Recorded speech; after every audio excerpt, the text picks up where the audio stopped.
Okay, we'll give folks another minute or so to get on, and then we'll go ahead and get started.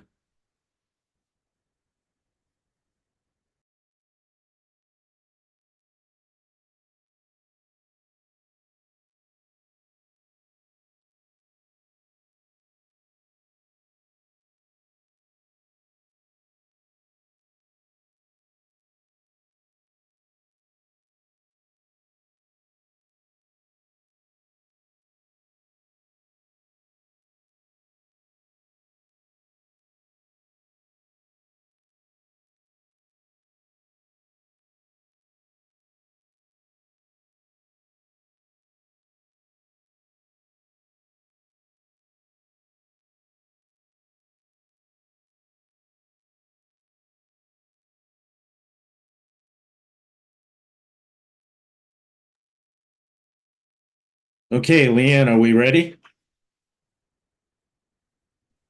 Yes, I think I am. Hopefully everybody else is. Yes. Okay, good. Good morning. I'm Aaron Yao. I'm the designated federal officer for the Clean Air Scientific Advisory Committee. In my role as DFO, I'd like to formally open this public meeting. The CASAC is an independent expert federal advisory committee chartered under the authority of the Federal Advisory Committee Act. The CASAC is empowered under the Clean Air Act to provide independent advice to the EPA administrator on the scientific and technical bases for EPA's National Ambient Air Quality Standards. FACA and EPA policy require that CASAC meetings be announced to the public in the Federal Register and that substantive deliberations and interactions with EPA and the public be conducted in open sessions where DFO is present to ensure that the requirements of FACA are met. FACA also requires that public meetings provide an opportunity for public comment. There is a public comment period noted on the agenda where members of the public have registered in advance to make oral comments. Minutes will be prepared to summarize discussions and action items in accordance with requirements of FACA. I will work with the chair to certify the minutes and have them posted on the CASAC website. The CASAC consists of special government employees appointed by EPA to their positions. As government employees, the members are subject to all applicable ethics laws and implementing regulations. The SAB staff office has determined that advisors participating in this meeting have no financial conflicts of interest or appearance of a loss of impartiality relating to the topic of this meeting. I would now like to turn the meeting over to Mr. Tom Brennan, Director of the SAB Staff Office, and then over to Dr. Leanne Shepard, Chair of the CASAC. Thank you, Aaron, and welcome everyone to our CASAC meeting for the oxides of nitrogen. Thank you to the members of CASAC and the associated panel for your participation in this important National Ambient Air Quality Standards consultation. I'd also like to thank you all for your public service. It really means a lot to the agency and to the administrators, so thank you.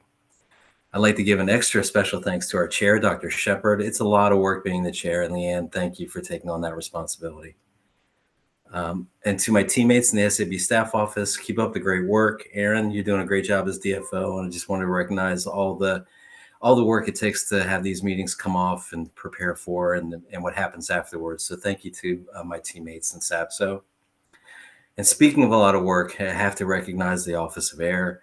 You know, we're going to be reviewing their material, but, you know, they're consistently operating with a heavy workload. And I really appreciate that they've brought these materials here today for this consultation. And finally, we have a public commenter today, and I always think that's great. You know, public comment opportunities are a critical part of the Federal Advisory Committee process, and your participation is very much welcome. So thank you for being here today. And with that, I'll hand it over to Leanne, Dr. Shepard, to run the meeting. All right, thank you, Tom, and thank you, Aaron, and thank you everyone for joining this meeting today. I'd like to welcome you to the first meeting of the NOx Clean Air Scientific Advisory Committee panel. Today, our goal is to comment on the second volume of the Integrated Review Plan, along with anything else we wish to address to support EPA's goal of conducting an expeditious review of the NOx NACs and addressing the potential revision of the standards. We'll start with a brief panel introductions, and then I will review the agenda before inviting EPA staff to introduce themselves and to deliver their presentation. For introductions, I will go through the roster in alphabetical order, and I ask the panelists to turn on your video when you're speaking.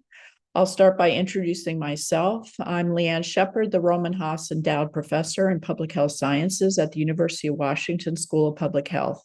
I'm trained as a biostatistician, and my research focuses on understanding the health effects of environmental and occupational exposures, particularly through the lens of exposure assessment design. And now turning to the roster, first up is George Allen. Good morning, everybody. I'm George Allen. I'm the Chief Scientist at NESCOM in Boston. I'm a former chartered CASAC member during the previous NO2 review and have been a member of several CASAC panels going back to 2004. My expertise is in measurement methods, aerosol science, and exposure assessment. Thank you, George. Ed Aval. Morning. My name is Ed Aval. I'm a retired professor from the USC School of Medicine at the University of Southern California. My training is formally in environmental engineering, but my research practice and my years of experience have been involved in both health assessment and exposure assessment, and particularly with respect to children. I've served on previous panels, including NO2 some 10 years ago, and look forward to participating. Thank you. Thank you. Howard Chang. Hi, everyone. My name is Howard Chang. I'm a professor at Emory University Rollins School of Public Health. Most of my work is in estimating the short-term health effects of ambient air pollution on hospital visits and adverse pregnancy outcomes. I'm also trained as a biostatistician, and some of my work also involves developing methods addressing analysis issues with these outcomes. Thank you. Judy Chow. Hi, my name is Judy Chow. I'm a research professor in the Division of Atmospheric Sciences of DESA Research Institute. We're part of the Nevada System of Higher Education. My research interest has been focused on network design, ambient measurement, source characterization, data analysis, receptor model, source apportionment. Thank you. Thank you. Deborah Corey-Slechta. Hi, I'm Deborah Corey-Slechta. I'm a professor of environmental medicine, pediatrics, public health sciences, and neurosciences at the University of Rochester Medical Center. And I'm a neurotoxicologist, and my work has, and over the past 10 plus years, primarily involved the impact of air pollution on brain and behavior. Thank you. Dirk Felton. Hi, I'm a research scientist at the New York State Department of Environmental Conservation. I've been on several panels over the years and was recently appointed to the CASAC seat for state and local monitoring agencies. And I've got about 30 years experience in monitoring ambient air quality. Thanks. Thank you. Mark Frampton. Good morning, Mark Frampton. I'm Professor Emeritus at the University of Rochester Medical Center, and my training is in internal medicine and pulmonary and critical care medicine, and my research interest has been human health effects of air pollutants using human exposure studies with a focus on both pulmonary and cardiovascular effects. Thank you. Christina Fuller.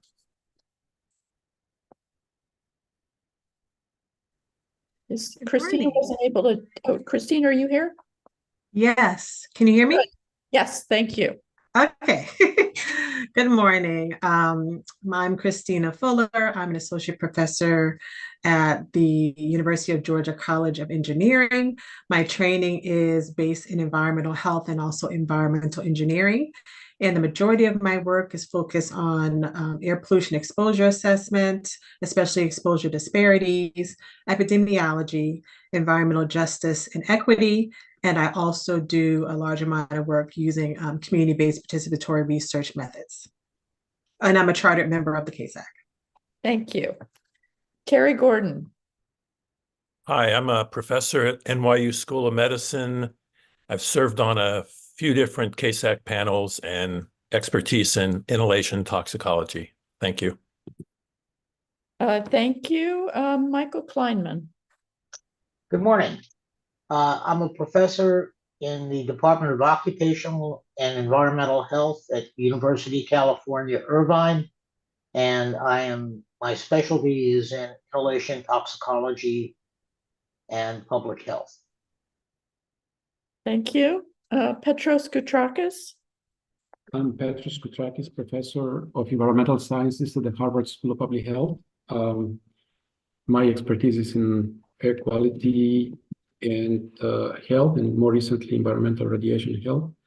I had the honor to serve on CASAC about 25 years ago when we first voted for the PM 2.5. And this is a very nice reunion of old friends to see how we all aged so nicely. So it's very comforting.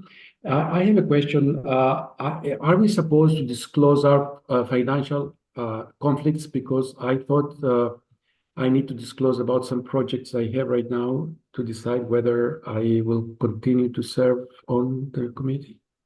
Yeah, so Petros, you had already submitted that and we've already done that review. So we can talk. And we are good? Yeah. We can talk or we are good? We're good. We're good. Okay. Thank you. Yep. Okay, bye. Petros, you wouldn't be allowed to be here if you weren't good. Okay, I'm glad to be here. With an old friend like you, it's always a pleasure to be. All right, thank you. Next up is Julian Marshall. Hey, everybody. Good morning. I'll echo what Petra said. Nice to see some old friends here. I'm a professor of civil and environmental engineering at the University of Washington. My training is in chemical engineering and then graduate work in energy and resources. I'm new to CASAC. I've been here before, so I look forward to seeing how this plays out.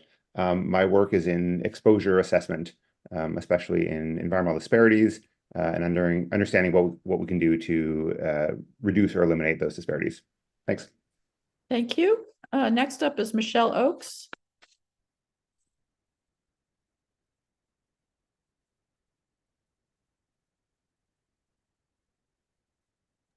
Michelle, you're muted. Sorry about that. I'm used to Teams rather than Zoom. Sorry about that. But yes, I am new to the CASAC panel and the CASAC world. I have an undergrad in chemistry and a PhD in earth and atmospheric sciences. My expertise primarily lies in modeling and monitoring for regulatory applications with a minor focus on exposure assessments. I'm currently at the state of Tennessee in our air pollution control division. At Tennessee, I've held a number of positions, but currently I'm the manager of the regulatory development and planning program at TDEC, and I oversee air quality planning efforts and modeling both for our planning and permitting activities. And prior to that, I held a QA position, which ensured the quality of data collected within our state, local programs, and our federal monitoring networks within the state of Tennessee. I ensured that met the regulatory quality metrics when we collected the data. So some of that included near road monitoring networks, low-cost sensor data, and improved sites. So yes, I'm happy to have the opportunity to sit on this panel. Thanks. Thank you very much. Jennifer Peel. Good morning, everyone. I'm Jennifer Peel, a professor of epidemiology from Colorado State University and the Colorado School of Public Health. And I specialize in evaluating the health effects of air pollution. Thank you. Rick Peltier. Sure, I'm Rick Peltier. I'm a professor of environmental health sciences at the University of Massachusetts in Amherst. My training is in atmospheric chemistry and measurements, but most of my research is in exposure science. Thank you. David Rich. Hi, I'm Dave Rich. I'm a professor in the Department of Public Health Sciences. Appointments also in medicine and environmental medicine.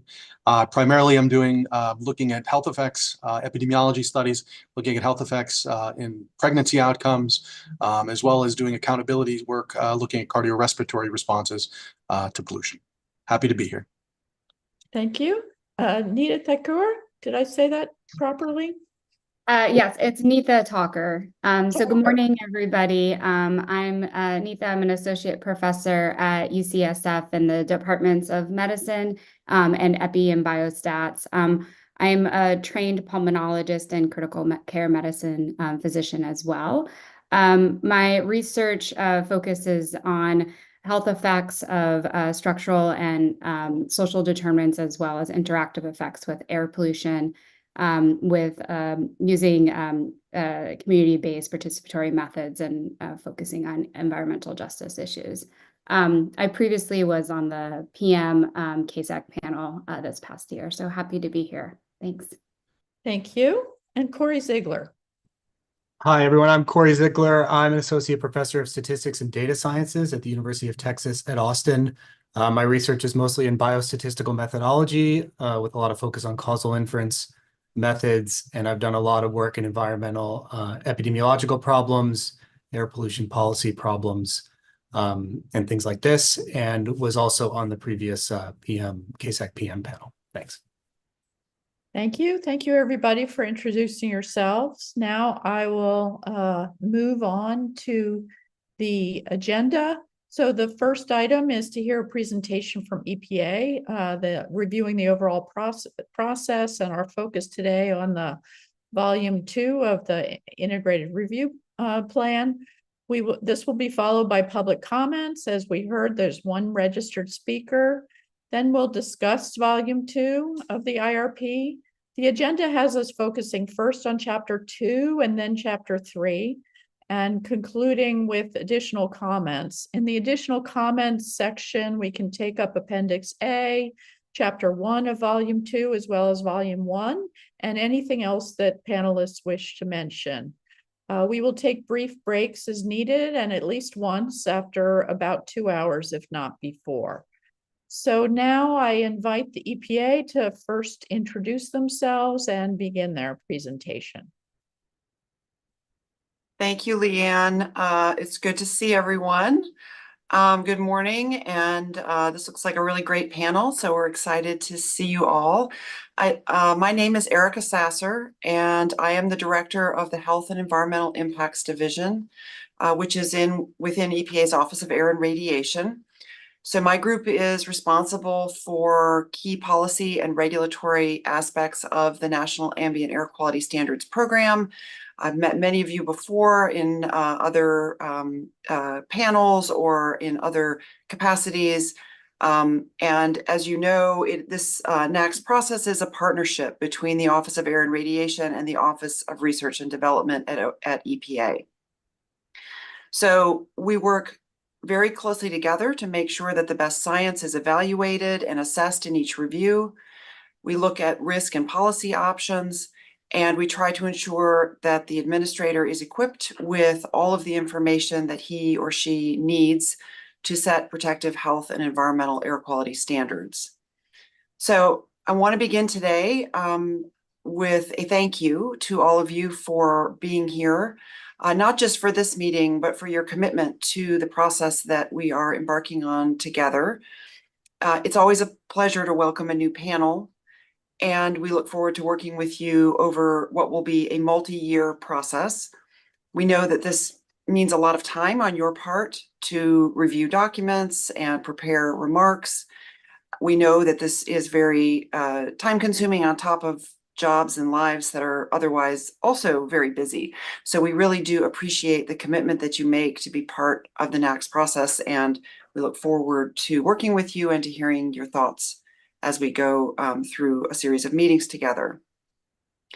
Today's presentation by EPA is really oriented at helping you understand our launch points for the review. We're going to be providing some background to help orient you to facilitate the review, to give you a little bit of information about how we approach the NAAQS process. For those of you who have not been part of this before, we hope that this introduction will help orient you towards the review. And as always, please ask questions if you have them. We are here to answer those questions today and as we go forward throughout the review. I want to start today by outlining a couple of components of the briefing, and I wonder, Iman or who's pulling up the slides? Can we pull those up now? Great. Thank you very much. So if we can go to slide 2, I just want to briefly hit some of the highlights for what we're going to be covering. This includes background, which is the volume 1 of the IRP. Again, this is designed to help orient you and orient us towards the work that we have in front of us and the process that we go through. We'll look at milestones and air quality information. Then volume 2, which is the main focus of the discussion today, is really about the integrated science assessment and the process that we go through to prepare that. And you will be hearing from the Office of Research and Development on that portion of the presentation. So before we start into those topics, I want to take a moment just to orient you towards the team. For each review, we have a different NACS team, and on slide 3, if we can go to the next slide, I'm going to introduce you to some of the folks in my office and then to turn it over to Steve Dutton to introduce the folks in ORD who will be participating. So first of all, as I said, I'm in the Office of Air Quality Planning and Standards. I'm the director of the Health and Environmental Impacts Division. And the 2 leads for this review from my office are Nicole Hagan and Aman Hassan. And you will be hearing from both of them today and throughout the review. I also want to introduce you to Melina Williams, who is the lead attorney from our Office of General Counsel. Our Office of General Counsel is available to provide advice to the CASAC and the panel about the legal framework that we're working within. And of course, they're a great aid to us throughout the review process. In addition, we have Ben Wells, who is our lead for the air quality analysis that goes into the review. He will be helping to lead the air quality analysis division's work, which includes both ambient monitoring and modeling, as well as data analysis. And with that, I would like to turn it over to Steve Dutton, who is the director of the Health and Environmental Effects Division. Health and Environmental Effects Assessment Division in ORD. So Steve, do you want to introduce yourself and the members of your team? Yeah, that'd be great. Thank you, Erica. And just like to welcome everyone and echo the thanks we have for everyone's participation here that you've already heard from Aaron and Tom and Leanne and Erica. It's really great to see several who are continuing on from recent NACS reviews, some who have come back and some who are new to CASAC. So it's really great to be interacting with you all for the first time as a panel as we embark on this review of the oxides of nitrogen health-based ambient air quality standards. So as Erica mentioned, my name is Steve Dutton, and I am director of the Health and Environmental Effects Assessment Division, which is in EPA's Office of Research and Development. And our office is primarily responsible for developing the integrated science assessment as part of the NACS review. I am joined on the Zoom meeting here this morning by several of my ORD staff and colleagues who work on the ISA. We also have many more who are listening in on the live stream. In particular, I'd like to just mention 4 individuals who you'll be hearing from this morning during the presentation. And that includes Scott Jenkins, who is the branch chief for the Integrated Health Assessment Branch, which is the team that does much of the work on the integrated science assessments. We also have David Lehman and Allison Krajewski, who are the staff leads for the NOx ISA, and Christine Alvarez, who is the project manager responsible for this ISA. Before I hand things over to Nicole Hagan, who's going to launch into our presentation, I did want to just take a quick second to give a little bit of a teaser to part of the presentation that you will hear a lot more about from Scott and the ORD team. And that involves this Appendix A that we snuck into your review package. Appendix A adds about 60 pages to the IRP that we wouldn't typically have in an IRP. But it's describing updates that we're proposing to the process we use to develop an ISA, including this ISA, as well as future ISAs.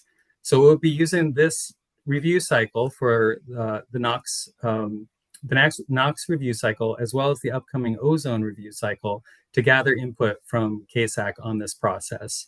And with the ultimate goal of updating the ISA preamble, which is our kind of guiding document that was put in place in 2015.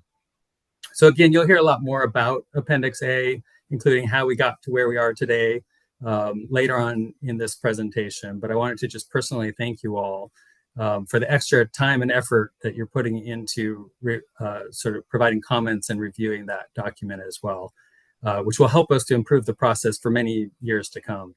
And if you didn't get a chance to look closely at Appendix A, I'm happy to share that we will be bringing it back again with the draft ISA. So you'll have an additional opportunity to look at it then as well. So again, I just wanted to say a personal thanks, and you'll hear a little bit more about that from our team in the second half of this presentation. So with that, I'd like to hand it to Nicole Hagan, who's going to lead us into the EPA presentation. Nicole? Thanks so much, Steve, and thanks, Erica. Hi, everybody. It's a pleasure to be here with you today, and I'm going to provide the overview of our NAAQS review process, not only for the benefit of those of you who are new to serving on CASAC, but as a refresher for those of us who've been in the NAAQS world for a while. So if we could go ahead and go to slide 5. EPA, I'm going to first cover the statutory requirements, and then I'll go through a little bit more about the process itself. And so we set National Ambient Air Quality Standards, or NAAQS, for 6 criteria pollutants, including carbon monoxide, particulate matter, ozone and related photochemical oxidants, lead, sulfur oxides, and oxides of nitrogen. The Clean Air Act directs the EPA administrator to set both primary, which are the health-based standards, and secondary, which are the welfare-based standards. In our review that we're talking about today for the primary NO2 NAAQS focuses on the health-based standards only. So that's what we'll be covering in this presentation, and that's what was covered in volume 2 of the IRP. The air quality criteria, when we say air quality criteria, what that means is basically the scientific evidence that's available for review. More specifically, that's the latest scientific knowledge that indicates the types and extent of the health effects that we may expect from the presence of a criteria pollutant in ambient air. And the review of the air quality criteria is represented in our process through the Integrated Science Assessments, or the ISA. The standards are set to be requisite, which means that they're sufficient, but they're not more stringent than necessary. And I'll just note that the Clean Air Act also does not require the standards to eliminate all risk, or in other words, they're not meant to be zero risk standards. We also have a number of court decisions that have provided additional guidance on our EPA decision making, and that includes that EPA engage in reasoned decision making when we translate the scientific evidence into standards. And we also are not permitted to consider cost when we're setting the standards, although cost can be considered and is considered when we implement the standards, which is the second step in setting a NAAQS, so following the completion of a NAAQS review.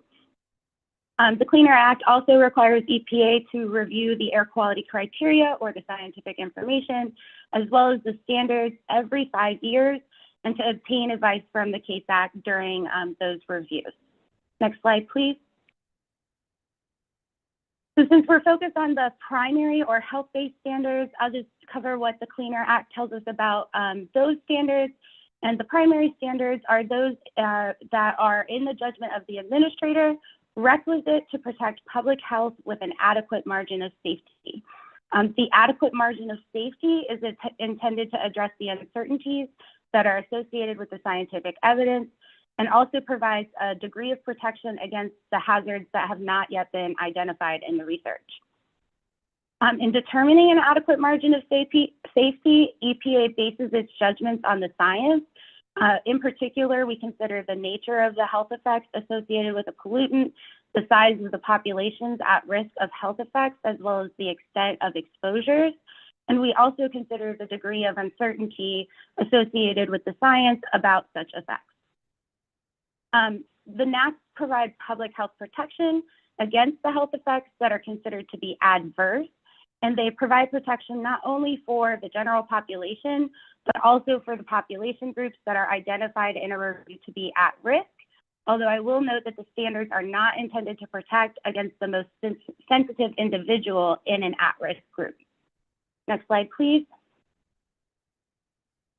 So now we'll move into an overview of our NAAQS review process, and we have several phases included in the review process. As you can see here on this figure, we have several different color-coded boxes that represent those different phases. So we will talk a little bit more about each of these as we go through the rest of our slides, but I'll just give you a quick overview of the phases now. So first, you can see the green boxes in the figure. The top box is the planning phase. In our planning phase, we look at the new scientific information and the policy relevant issues for the review. And we have what kicks off the review is a call for information that's published in the Federal Register, and it asks the public to identify the key scientific information and policy relevant information related to a review. We also sometimes have a public workshop where we bring experts together to weigh in on the various scientific and policy issues for review. We don't always have those as a part of the NAAQS review. It just depends on whether they're warranted. We also, in the planning phase, have the planning documents that lay out our plans for evaluating the scientific information and the key policy relevant issues, and communicate to the public our plans and generally our approximate schedule for a review. We release the planning documents for consultation with the CASAC and for public comment, which you can see represented in the process diagram on the slide by the orange and yellow boxes on the right. And this is where we currently are in our review of the primary NAAQS for oxides of nitrogen, is that planning document step. We also have an assessment phase that's in the second green box in the diagram. We're going to go into more detail about each of these assessment steps on the following slides. So I won't cover them in detail here, but the assessment phase generally covers the scientific assessment, the risk and exposure assessments, and the policy assessment. And we do have opportunities for the CASAC to provide their advice and recommendations, as well as for public comments throughout each of the steps of the assessment phases. Finally, we have the regulatory decision-making phase, which is the blue box at the bottom. We'll also talk a little bit more about this in a few slides. But during this phase, we issue both a proposed decision and a final decision. And the public has opportunities during the proposal phase to provide written comments as well as oral comments at public hearings. Next slide, please. So as I mentioned on the previous slide, the first step in the assessment phase is the assessment of the scientific evidence. This is a comprehensive evaluation and synthesis of the policy relevant scientific information, and it serves as the foundation for the review. My colleagues in ORD are going to discuss the ISA in more detail later in the presentation, so I will leave that detail to them. The second step is the assessment of exposures and risks. These are the quantitative analyses that are developed as a part of a review in order to support any decisions on the standards. And those quantitative analyses are determined based on the individual review and the pollutant that is being reviewed. The final step is the assessment phase. Of the assessment phase is the policy assessment, and that includes the staff evaluations that help bridge the gap between the scientific evidence and quantitative assessments, and the judgments that are required of the EPA administrator in reaching their decisions on whether to retain or revise the standards. And we'll talk a little bit more detail about the risk and exposure and policy assessments on the next slide. Next slide, please. So based on the available scientific evidence in a review, we develop quantitative analyses of risk and exposure that help to support the decisions on the standard as warranted in each review. As I mentioned, those analyses vary depending on the pollutant that's under review, as well as the type of information that's available in each review. I will just note that Volume 3 of the IRP, which comes out around the same time as the draft integrated science assessment, provides the detailed plan for the quantitative assessments that we are planning to undertake as a part of the review. So the results of the quantitative analyses have historically either been included in a separate risk and exposure assessment document or as a part of the policy assessment, depending on the extent of the quantitative analyses as well as the schedule for the review. And not to steal Amon's thunder here, but as we'll discuss a little later in the presentation, we're currently negotiating a consent decree with litigants who brought a deadline suit against EPA for missing the 5-year deadline to review the primary NAAQS for oxygen of nitrogen, or oxides of nitrogen. And so at this point in our planning, we intend to include the results of any risk and exposure analyses as a part of the policy assessment for this review. Next slide, please.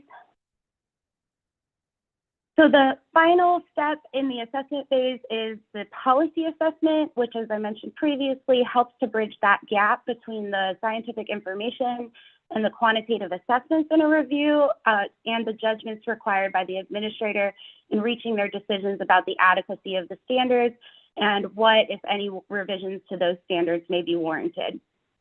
The policy assessment draws specifically on the scientific information from the integrated science assessment, as well as any quantitative analyses of air quality, exposure, or risk. And the document also facilitates the CASAC's advice to the administrator regarding the adequacy of the standards and any alternatives or revisions that may be appropriate for the administrator to consider. In the policy assessment, we look at all elements of the standard. So we look at the indicators, the averaging time, the form, and the level. And we address a series of questions regarding the adequacy of the public health protection afforded by the current standards, and if any alternative standards are appropriate for consideration. When we finalize the policy assessment, it provides a broad array of policy options for consideration by the administrator that are supportable by the available information in a review. But ultimately, the final decisions related to the standards are reflective of the judgments of the administrator and how they place weight on the different types of information that's available in a review and making such judgments. Next slide, please. Following the completion of our assessment phase, we move into the regulatory decision-making phase, which encompasses both the proposed decision and the final decision. The decision-making process for both proposed and final decisions first include a series of internal briefings for managers and agency workgroup members that lead up to the option selection briefing by the administrator. Once the administrator reaches their proposed and final decisions following option selection, the proposed and final decisions generally then go through interagency review, which is coordinated by the Office of Management and Budget. For our proposed decisions, we do provide opportunities for the public to weigh in through written comments during our public comment period and oral comments at public hearings. And I'll just note again that the final decisions on a NAAQS consider all of the information that's available in a review, including the scientific evidence and our quantitative analyses, the staff conclusions that are reached in the policy assessment, the CASAC's advice, as well as public comments on the proposal and throughout the review process. And with that, if we can go to the next slide, I'll go ahead and turn it over to my co-lead, Aman Hassan, who will cover some more background information from Volume 1 of the IRP. Good morning, everyone. Next slide, please. So I'll start off with a brief history of the primary NO2 standards. It was first promulgated in 1971 and set at the level of 100 micrograms per meters cubed. And it was retained without revision in 1985 and again in 1996. In 2010, the annual standard was retained. However, the annual standard was retained as well as a 1-hour standard was established at 100 parts per billion. And that was to protect against respiratory effects related to short-term exposures. In addition to establishing a 1-hour standard, EPA required states to locate monitors near heavily trafficked roadways in large urban areas where maximum NO2 concentrations can occur. And in 2018, both the annual and the 1-hour standards were retained. Next slide, please. So the scope of the current review, it started with a kickoff for information in December 2022. And we will consider the gaseous species of nitrogen only. The PM particles are considered in the PM review, PM NAAQS review. We will also focus on the health-based standards and we will consider the relevant scientific information related to the health effects that are associated with the exposure to oxides of nitrogen. EPA is currently reviewing the ecological and welfare effects in the secondary standards of oxides of nitrogen, oxides of sulfur, NPM review. We focus on NO2 as it is the current indicator for the primary NACs for oxides of nitrogen and the most relevant to the evaluation of health evidence. Next slide, please. As you've heard from Nicole, there were 3 petitioners that brought a suit against EPA regarding the completion of the review for the health-based air quality criteria and the primary NACs for oxides of nitrogen. We are currently in negotiations for the completion of the review, the schedule for the completion of the review. So the milestones for the review are listed in the table here. We started, as stated before, with call for information, and we are in front of you with the consultation for the IRP volumes 1 and 2. We will come back in front of CASAC again for review of the draft ISA and the IRP volumes 3, and subsequently after that we'll come back with review of the draft PA, and then we'll follow up with the final ISA and final PA and proposal and the final decision on the standard. Next slide, please. I invite my colleague Ben Wells from the Air Quality Assessment Division to present on air quality information. Ben?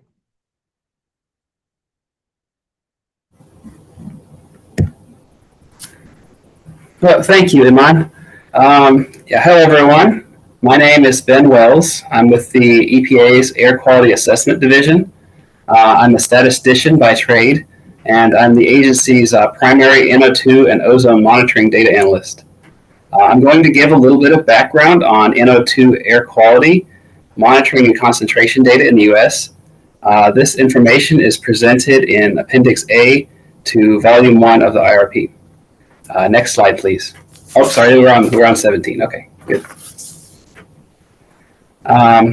First, we have some general background on air quality. Ambient concentrations of nitrogen dioxide, or NO2, are influenced by both direct NO2 emissions and emissions of nitric oxide, or NO. NO and NO2 are collectively called NOx, or NOx, and they are byproducts of fossil fuel combustion. NO scavenges oxygen from ozone molecules to form NO2, which leads to the highest concentrations of NO2 occurring near the NOx emission sources.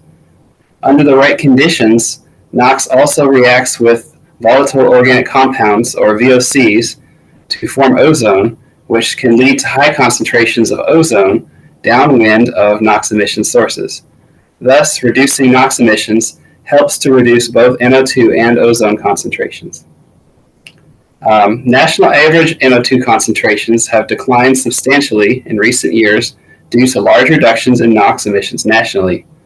According to our Air Trends report, U.S. anthropogenic NOx emissions have decreased by about 70% since 2002, and mean NO2 concentrations have decreased by about 60% since 1990. During the NO2 NACs review that concluded in 2010, we identified that NOx emissions from on-road mobile sources were important for understanding human exposure to NO2. However, at the time, our NO2 monitoring sites were all located away from major roadways, so we had little ambient data to support this conclusion. Therefore, when the 1-hour NO2 NACs was set in 2010, EPA included a requirement for NO2 monitoring near major roadways. The Near Road NO2 monitoring network was deployed beginning in 2014, and the data indicate that NO2 concentrations are generally elevated near major roadways compared to other sites located in urban areas. Finally, previous analysis done to examine the relationship between the 1-hour and the annual NO2 standards suggests that meeting a 1-hour NO2 standard of 100 ppb generally maintains the annual mean NO2 concentrations at or below 35 ppb, which is well below the annual NO2 standard of 53 ppb. Next slide, please.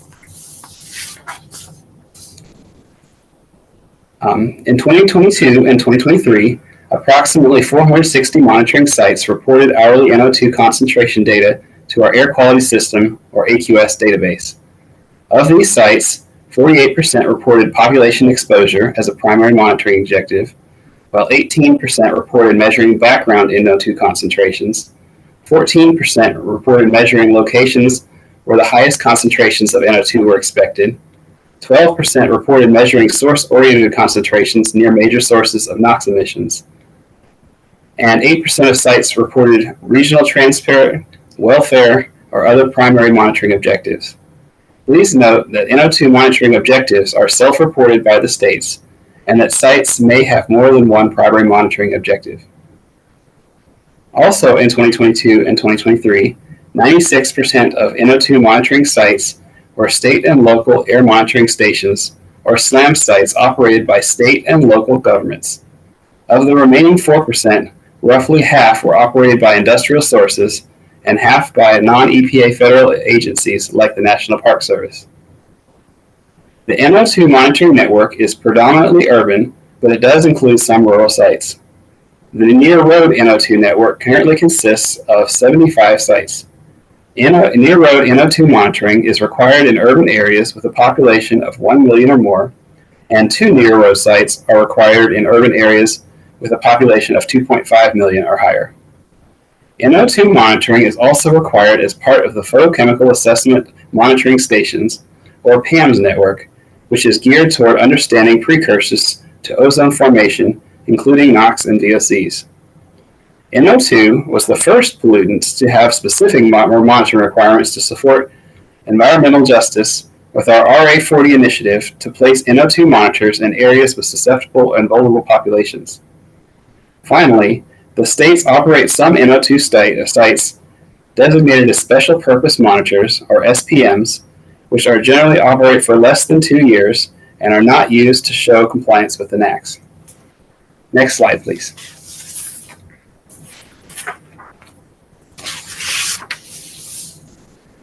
This slide shows a map of the NO2 monitoring site locations in 2022 and 2023, with different symbols indicating which network the site belongs to, as indicated by the legend on the right-hand side. As you can see, the majority of NO2 monitoring sites are located in urban areas. However, there are some sites located in rural areas with high levels of oil and gas extraction, for example, in North Dakota and Wyoming. Additionally, some sites are located in rural areas to measure background NO2 concentrations away from major sources of NOx emissions. Next slide, please.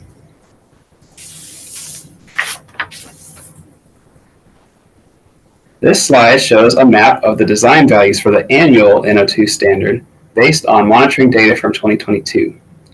The design value metric for the annual NO2 standard is simply the mean of the reportedly hourly concentrations for one calendar year. As you can see, the mean NO2 concentrations tend to be higher in urban areas, and though it is difficult to determine from this national map, the highest design values generally occur at near-road monitoring sites. The highest NO2 design value in 2022 was 30 ppb, which is well below the annual NO2 NAAQS of 53 ppb. Next slide, please.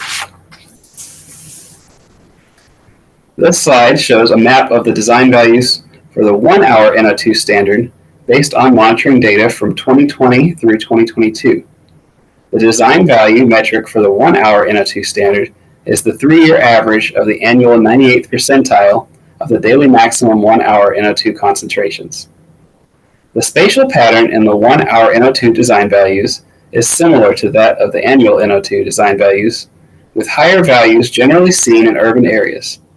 The highest 1 hour NO2 design value reported during the 2020-2022 period was 79 ppb, which was measured at a near-road monitoring site in Los Angeles, California. This is well below the 1 hour NAAQS, or NO2 NAAQS of 100 ppb. Next slide, please. This slide shows the national trends in annual and 1 hour NO2 design values from 2000 through 2022. The trend for the annual NO2 NAAQS is shown in blue, while the trend for the 1 hour NO2 NAAQS is shown in orange. The solid lines represent the national median values for each standard, while the dotted lines represent the national 10th percentile and 90th percentile values among monitoring sites for each year. The dotted black line represents the level of the annual NO2 NAAQS, while the 1 hour NO2 NAAQS level is 100 ppb, which is at the very top of the chart. The median of the annual NO2 design values decreased by 54% during this time period, while the median of the 1 hour NO2 design values decreased by 38%. Please note that this chart is based only on sites with long-term monitoring records, as we require valid design values for at least 18 of the 23 years in the trends period. In particular, that means that this chart does not include any data from near road sites because the near road monitoring network didn't begin operation until 2014. Next slide, please. This slide shows box and whisker plots representing the distribution of annual and 98th percentile of the 1 hour daily maximum NO2 concentrations measured at all U.S. monitoring sites in each year from 1980 through 2022. The boxes show the median and interquartile range for each year, while the whiskers extend to the 1st and 99th percentile values. Values outside of this range are shown as dots. The red line indicates the number of sites reporting to NO2 concentration data to AQS in each year, as indicated by the y-axis labels on the right-hand side of the chart. And the dotted black line indicates the level of the 1 hour NO2 NAAQS. The national median value decreased by 59% from 1980 through 2022, and no sites have reported 98th percentile concentrations exceeding the 1 hour NO2 NAAQS since 2008. Please note that this chart includes all monitoring sites having at least 75% complete data in each year, regardless of the length of the site's monitoring network. In particular, this means that the near road NO2 sites are included in this chart, and the higher concentrations reported at near road sites in recent years makes the recent trends appear flatter than in the previous chart. Next slide, please. This chart shows box and whisker plots representing the distribution of the annual mean NO2 concentrations measured at all U.S. monitoring sites from 1980 through 2022, similar to the 98th percentile values for the 1 hour standard shown on the previous slide. The national median of the annual mean NO2 concentrations decreased by 68% since 1980, and those sites have reported a mean concentration exceeding the annual NO2 NAAQS since 1991. The size of the national NO2 monitoring network steadily increased from about 150 sites in 1980 to over 350 sites in 2002, then decreased slightly before increasing again between 2013 and 2015 to its present size of over 400 sites as the near road monitoring network was deployed. Similar to the previous figure, the inclusion of the near road monitoring sites, which generally measure higher concentrations than typical urban sites, makes the trend appear flatter over the past decade than in the national trend chart. I appreciate this opportunity to present on behalf of EPA. Thank you.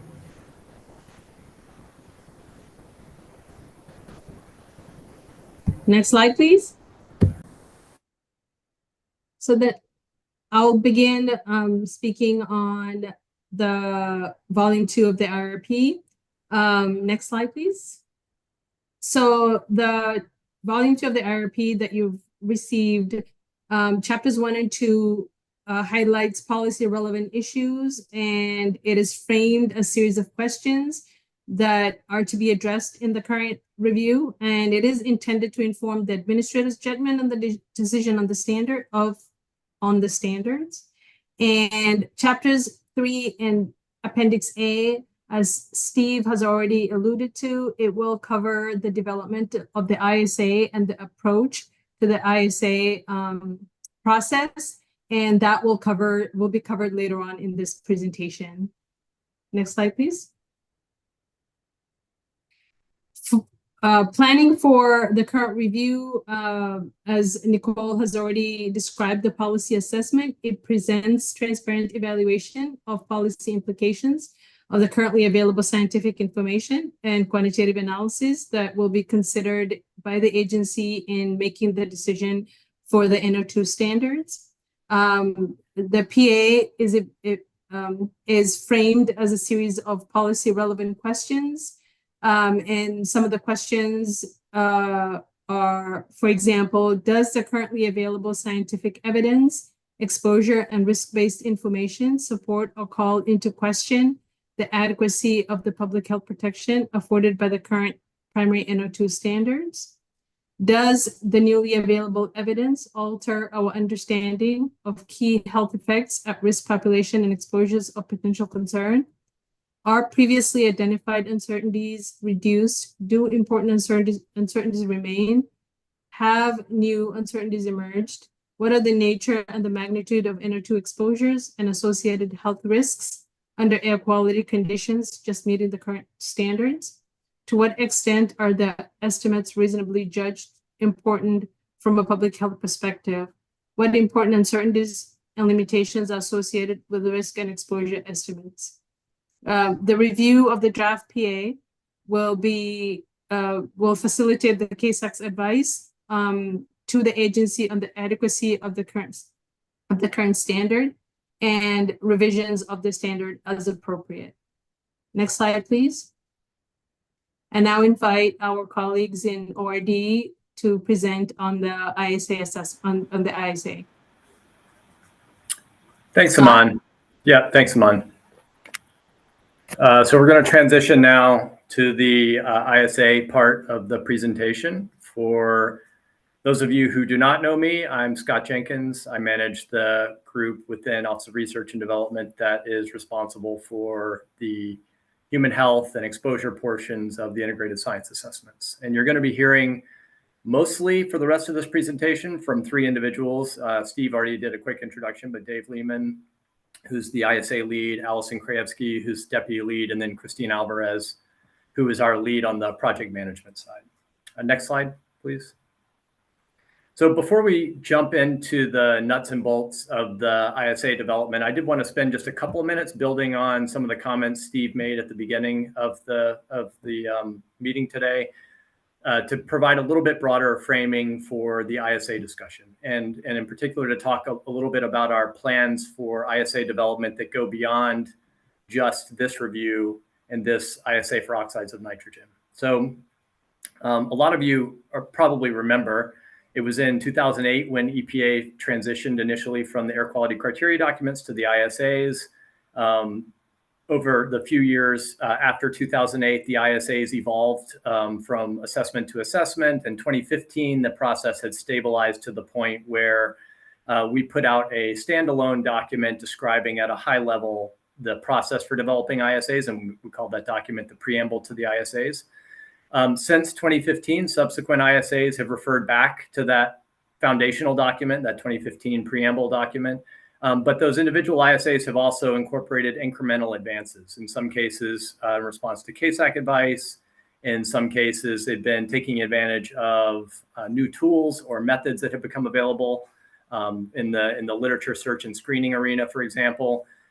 So there have been updates to ISA process that have been incorporated into individual ISAs. And then more recently, in fall of 2022, the National Academies actually released a report where they included recommendations on the ISA causality framework. So bringing this all kind of back to the current, today's discussion, in our view, the NOx review presents a really ideal opportunity for us to integrate, to consolidate a lot of the advances that we've made in previous ISAs, along with the NASEM advice, into a single coherent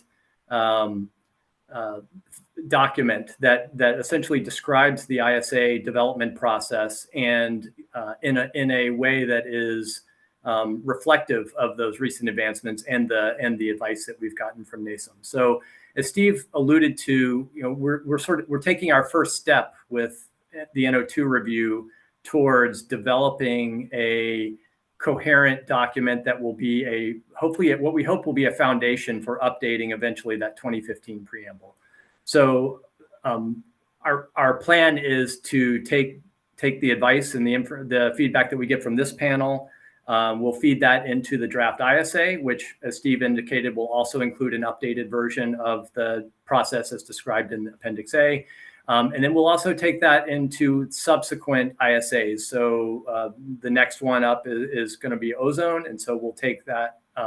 Ozone will have an integrated review plan, just like this integrated review plan for NOx, except that ozones will be including welfare as well as health. And so we'll take the information and the feedback we get from this CASAC panel, feed it into the ozone development of the ozone ISA.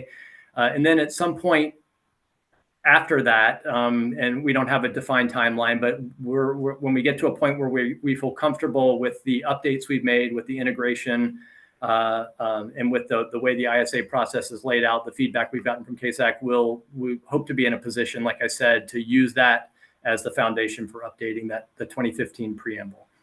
And bottom line is, for today's discussion, we are requesting feedback from this panel on the application of the process, ISA development process, specifically as it's laid out for the oxides of nitrogen ISA. But we're also asking for kind of broader feedback on the process as it's laid out in Appendix A, with an eye towards updating that foundational document down the road. So that's all I wanted to say in terms of kind of framing the discussion on the ISA discussion today. So I'm going to turn it over. If there are no questions on that part of the process, maybe I'll pause for just a second and see if there are any questions before I turn it over to Allison to get us kicked off on the detailed discussion of the ISA development. Thanks, Steve, for pausing, and want to invite any panelists who may wish to ask a question or make a comment about this, or I guess anything previously, but particularly this, since this is where we're pausing, to do that now. And please raise your electronic hand so I can identify you. Zoom has changed since last time I used it, and it's a little bit harder to figure out how to see everybody for whatever reason.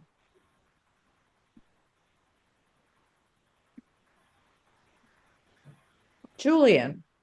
I just have a quick clarifying question. Thank you to all the EPA people for the presentations. I thought one of the slides referenced a program called RA40, if I caught that, for monitoring NO2 air pollution in overburdened communities. I don't remember the exact information that was there. Did I catch that right? And can someone drop in the chat a little bit more information? I'm not familiar with that program, or maybe I didn't catch the slide right, but if there's someone from EPA who recalls that, I'd welcome just knowing kind of where can we find more information about that program. Thanks. Did I see that right? Wasn't there a bullet on this? I just wasn't. Yes, we did have a bullet. Have a bullet on that in the air quality slides, and so I don't know if Ben has any more to share now, but we can provide more information about that for your request. Leanne, I think I can help. It's RA stands for Regional Administrator. So if each region had a concern for a particular community where they might be disadvantaged or have unusual impacts, they would be able to select a location for a monitor. And there was a certain number set aside nationally for disadvantaged communities.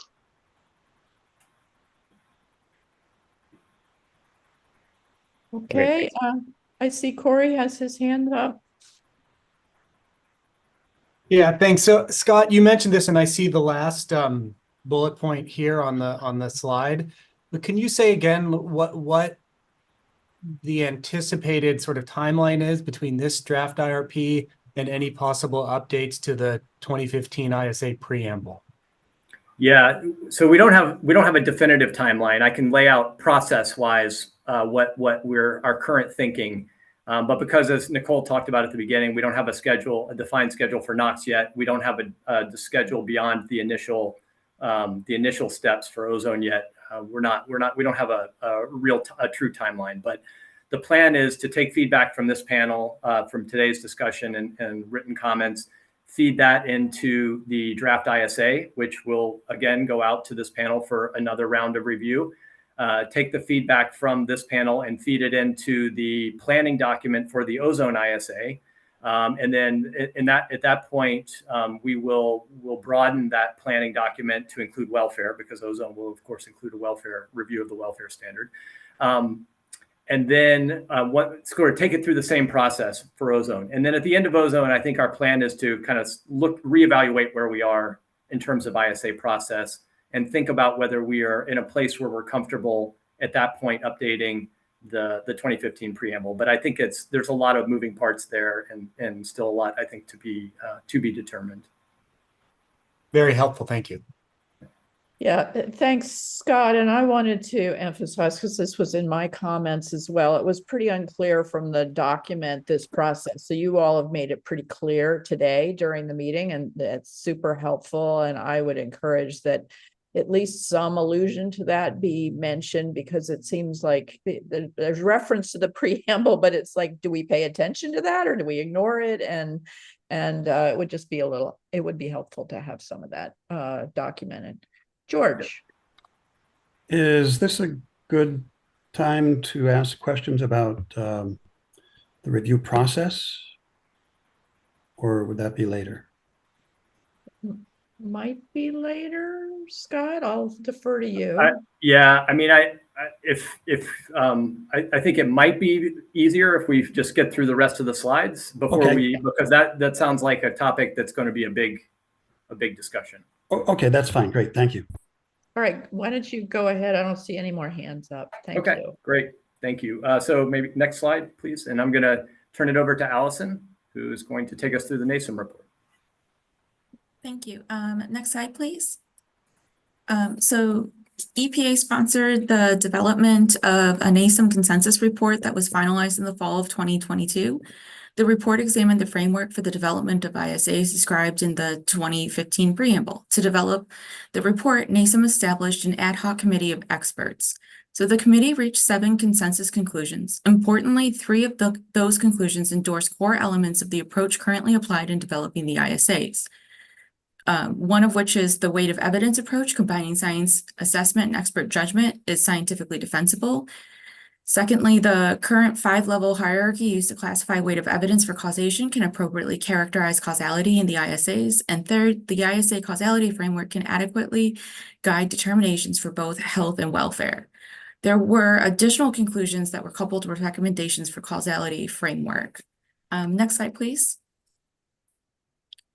So NASEM made some recommendations that were focused on improving causality framework in the preamble, providing additional detail regarding how to conduct the various steps in the ISA process. The primary focus on improving the clarity and transparency in the ISA causality determinations by providing additional detail regarding how to conduct the various steps in the ISA process. The key themes of the conclusions and recommendations include clarifying the ISA approaches to conducting study evaluations, such as study selection, determination of study relevance and influence, and assessing confounder control.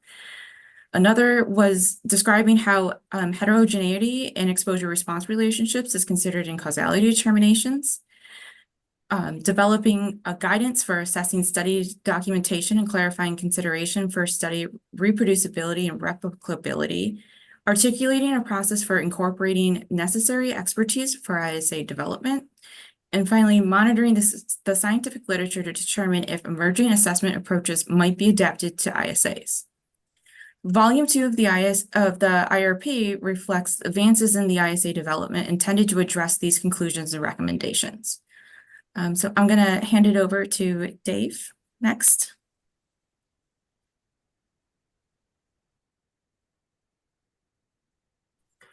Thank you, Allison. Next slide, please. So before we talk about the advances in the ISA development process, it's important to note that the approach that includes those updates that I will describe, it includes the NASEM recommendations that Allison just highlighted. These advancements in the process updates are detailed in volume 2 of the IRP, and the greatest level, excuse me, greatest level of detail can be found in Appendix A. Our goal when applying the NASEM recommendations and other improvements that have been implemented in recent ISAs is to increase clarity and transparency when developing an ISA. On the left, you can see a list of these advancements.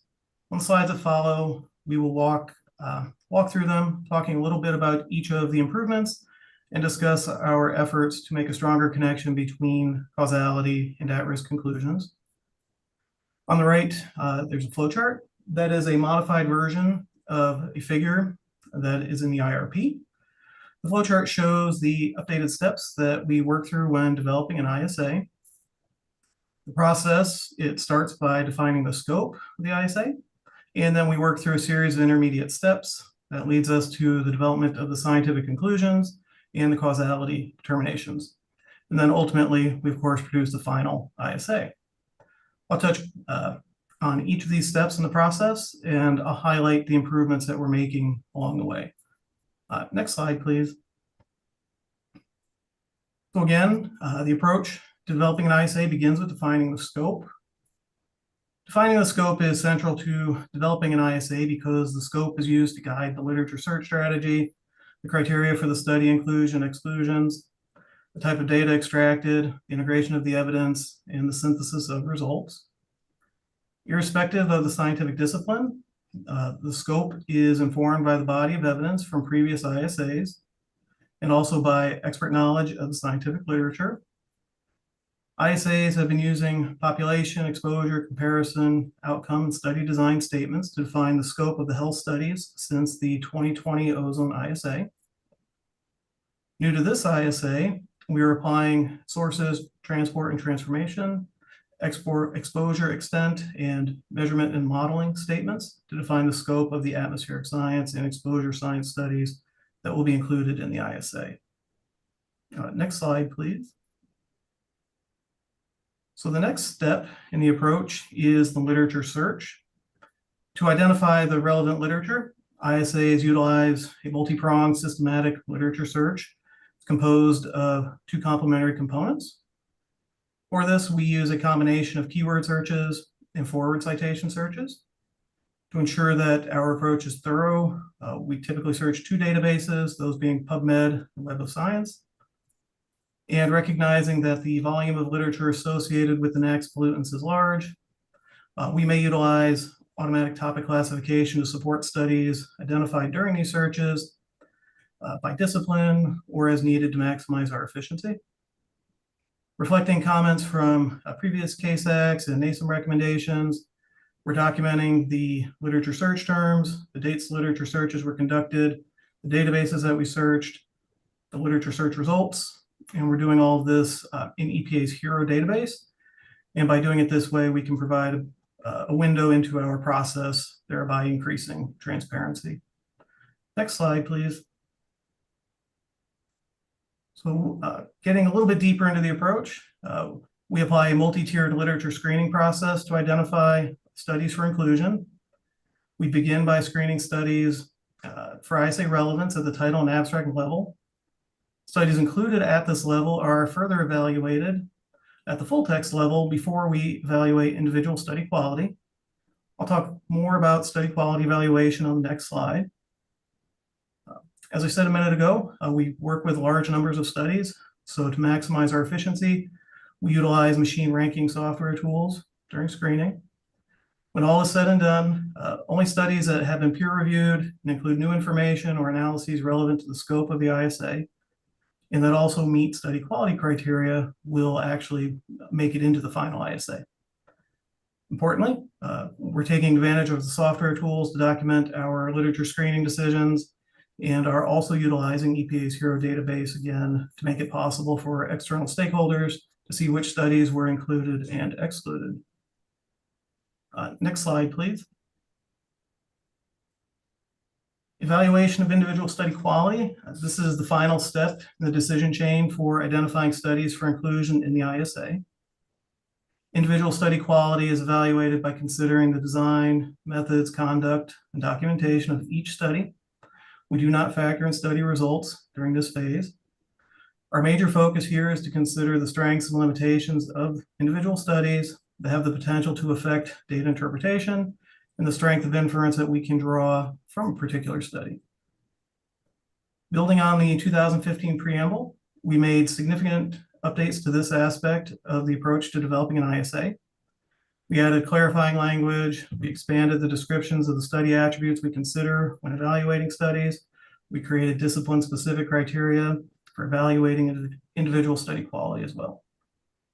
So to balance the need for transparency with our workload, we plan to document studies that were excluded for study quality deficiencies using a combination of the tracking features associated with the literature screening tools we're employing and also using EPA's HERO database. Next slide, please. So the ISA will ultimately evaluate and integrate recent scientific evidence with evidence from previous assessments. Based on the integration, the ISA will reach conclusions on the weight of evidence supporting causation, and will also characterize the strength of any resulting causal classification. As was mentioned earlier by Allison, NASM fully supported continued use of the ISA's 5-category hierarchy to classify weight of evidence. While that is the case, we still updated the descriptors of the aspects of causality that we use to aid weight of evidence judgments. We also updated the evidence characteristics for the 5 causality determination categories that we're using. We do not expect that these updates will affect causality conclusions, but they are expected to add clarity and transparency to our process, as was recommended by NASM. All right, well, now I'll hand it off to Allison for the next slide, please. So for the at-risk populations and life stages, the ISAs apply a 4-category hierarchy to convey the overall confidence in the scientific evidence as to whether certain life stages and populations are at increased risk of a pollutant-related health effect.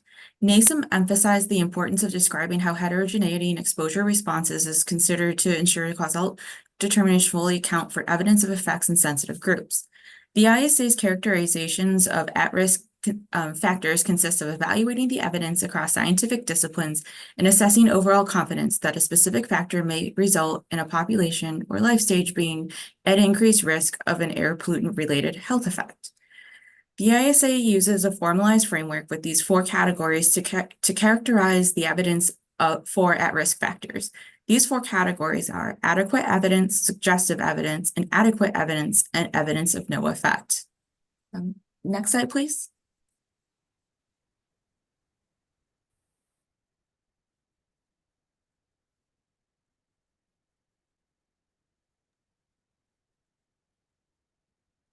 Okay, so now we'll move on to talk about progress update.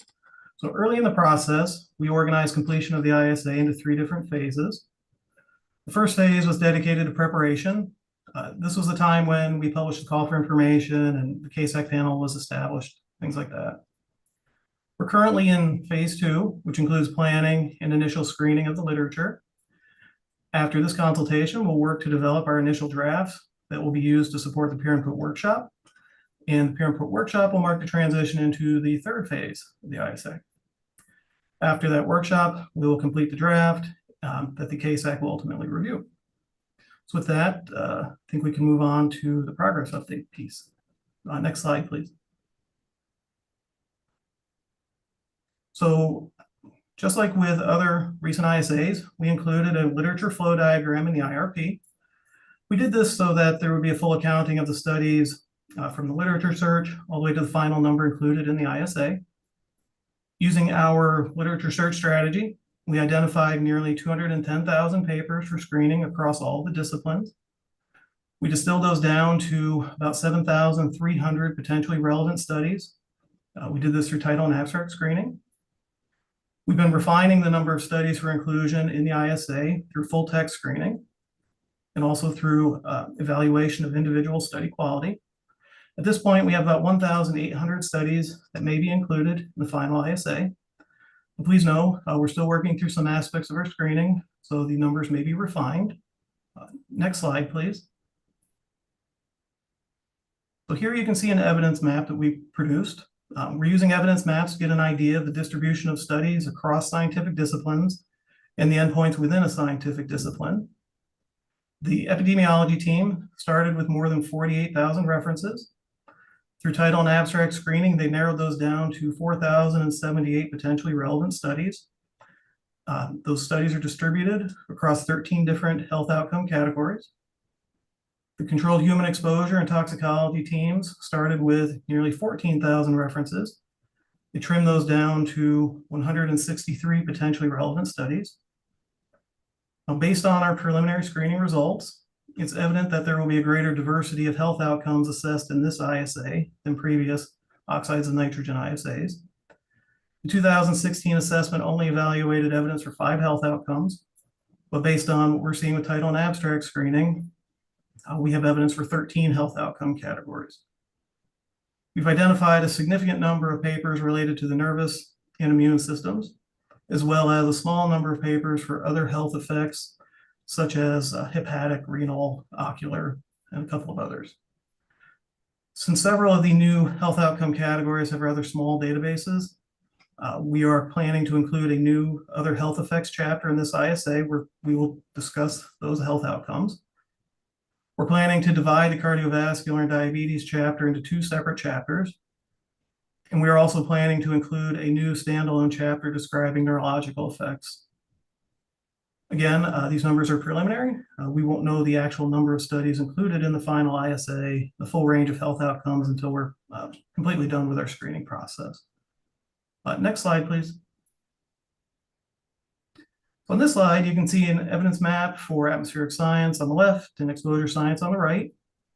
The atmospheric science team, they worked through more than 90,000 references.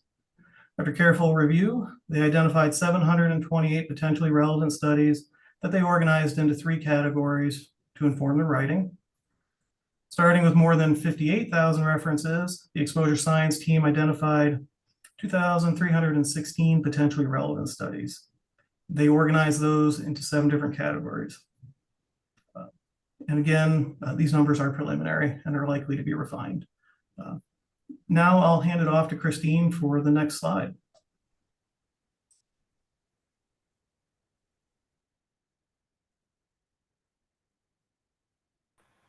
Christine, we can't hear you.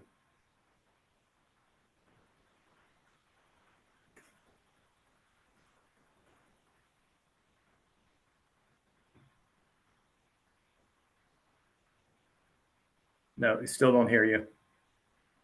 I can walk through this last slide if okay. Why don't I just walk through it, Christine? Sorry. So this is actually Christine was going to talk through in a little bit more detail the path forward for updating the ISA, and this goes back to the question I think that Corey asked when we took questions in the middle there. So I'll just kind of reiterate this, even though we've already hit on these points. So our plan is that we have volumes 1 and 2 of the IRP for NOx, with volume 2 including our proposed updates for ISA development. That will be those updates, along with the feedback that we get from this panel, we're going to carry forward into ozone, where we will be, as I mentioned earlier, broadening to include the welfare effects as well. And then ultimately, when we get through those 2, the NO2 and ozone reviews, we hope to be in a position where we have a good solid foundation for updating the preamble, the 2015 preamble to the ISAs. But like I said, there's still some probably wiggle room in the exact timing of that update. So this was just to kind of bring it back into the broader perspective. I'm not sure if this is this our last slide, or did we have the question slides that we wanted to leave up on the screen? Yeah, Scott, thank you. I think that was our last slide that we were planning to cover as a part of our introductory briefing. And so I think with that, we can go ahead and turn it over to Leanne to facilitate questions on our materials. Thank you all for your time and attention. Thank you to EPA for your presentation and all that information. I invite panelists to ask questions of EPA presenters regarding their presentation. So if you have a question, please raise your electronic hand. And while people are thinking, I actually had a question on slide 38. There was mention that you were going to use discipline-specific criteria, and I just didn't I wanted a little more explanation about what you meant by discipline. Were you talking broadly about health versus atmospheric sciences, or were you talking a little bit more specifically? Yeah, I can try a high level answer to that, and then if you want to go into the details, maybe Allison and Dave can come on and provide additional context. But it's disciplines broken out. Basically, epidemiology. We have a set of study quality characteristics that we look at for epidemiology studies. Separate set for animal toxicology. A separate set for controlled human exposure, atmospheric science, and exposure. So that's what we mean by discipline. Okay, thank you. I just didn't quite know what you meant by discipline in your focus. So, yeah. So I see Dirk has his hand up, and then I'll call on Michelle, who sent me a chat note that she needs to figure out how to raise her hand. I think it's under reactions, react, Michelle. Anyway, well, Dirk and then Michelle, and then there's a couple more people. Thanks. I was curious about the PCOS limitation for a literature search set at 22 parts per billion. Yeah, obviously the annual standard now is 53, so there'd be no way to assess impacts on health between 22 and 53. And also, I don't really understand why we're looking at current annual concentrations rather than health effects when selecting those levels for the literature review.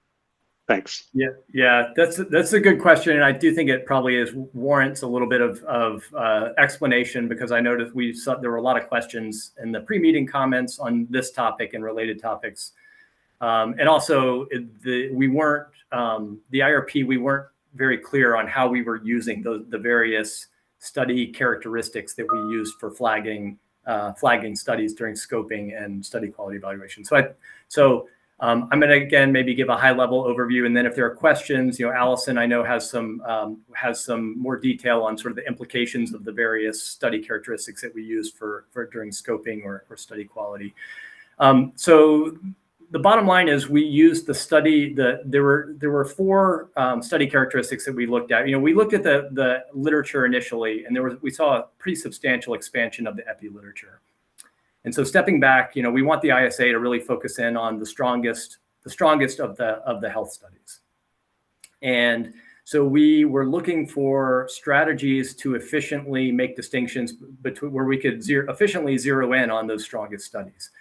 And so we had a couple of criteria that we identified that are fundamentally related to study quality. So that this is the validated exposure models and the COVID confounder controls in the COVID lockdown studies.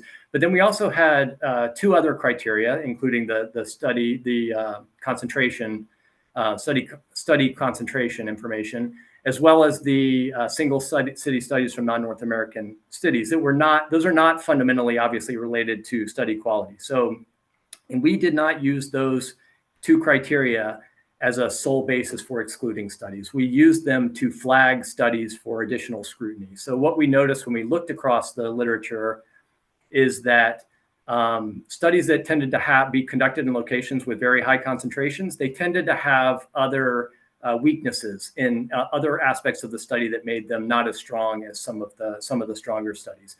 And the same thing on the non-North American single city study side, where those studies, they tended to have other characteristics that made them not as strong as studies. And so we used the concentration, in this case, concentration to essentially efficiently flag studies that might have study quality issues. And then we scrutinized those studies further. But there will be plenty of studies included in the ISA that have concentrations well above 22 parts per billion.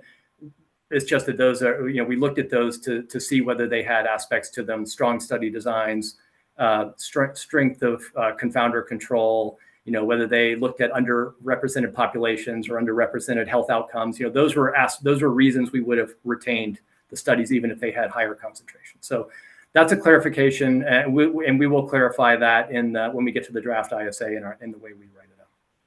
Okay, thank you. Thanks. I'll go out of order and ask Michelle, and then move on to Jennifer. Sure. Thank you for your presentation, David and Allison. One thing that I kind of struck out to me is this use of the machine learning literature review tool.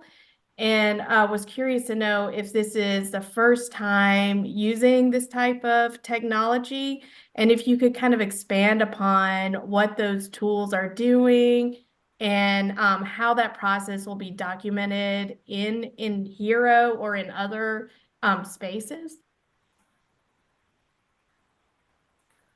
Yeah, Allison, you or Dave want to take a shot at that?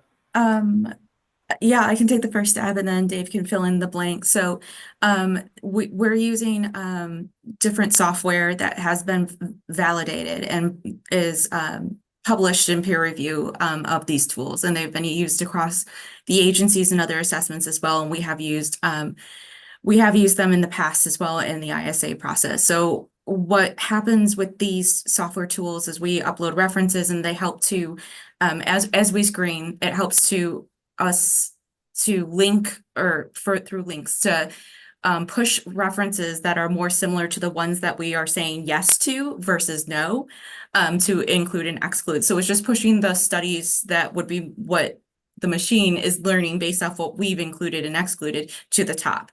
And then from there, it just helps us to identify from the literature base, the relevant references, trying to bring them to the top. So it's all based on how we've included and excluded, and they're validated tools that have been used across assessments within the agency as well, and we've used them before. So it's not specifically, we're not using the AI to tell us anything. We are training the tools themselves. So based on our expert knowledge of the literature and how we're including and excluding. I don't know, Dave, if I missed anything. No, I think you covered it. I mean, we used Swift in previous assessments, and we've also used Distiller in previous assessments. Yes. And so they have a long history of use within EPA and outside of EPA. Okay.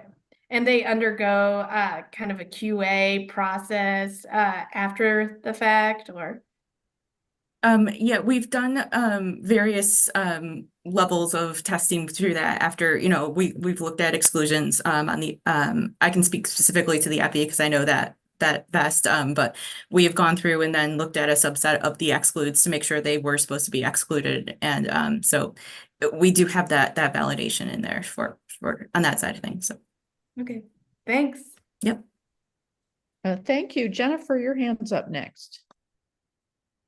Hi, thank you.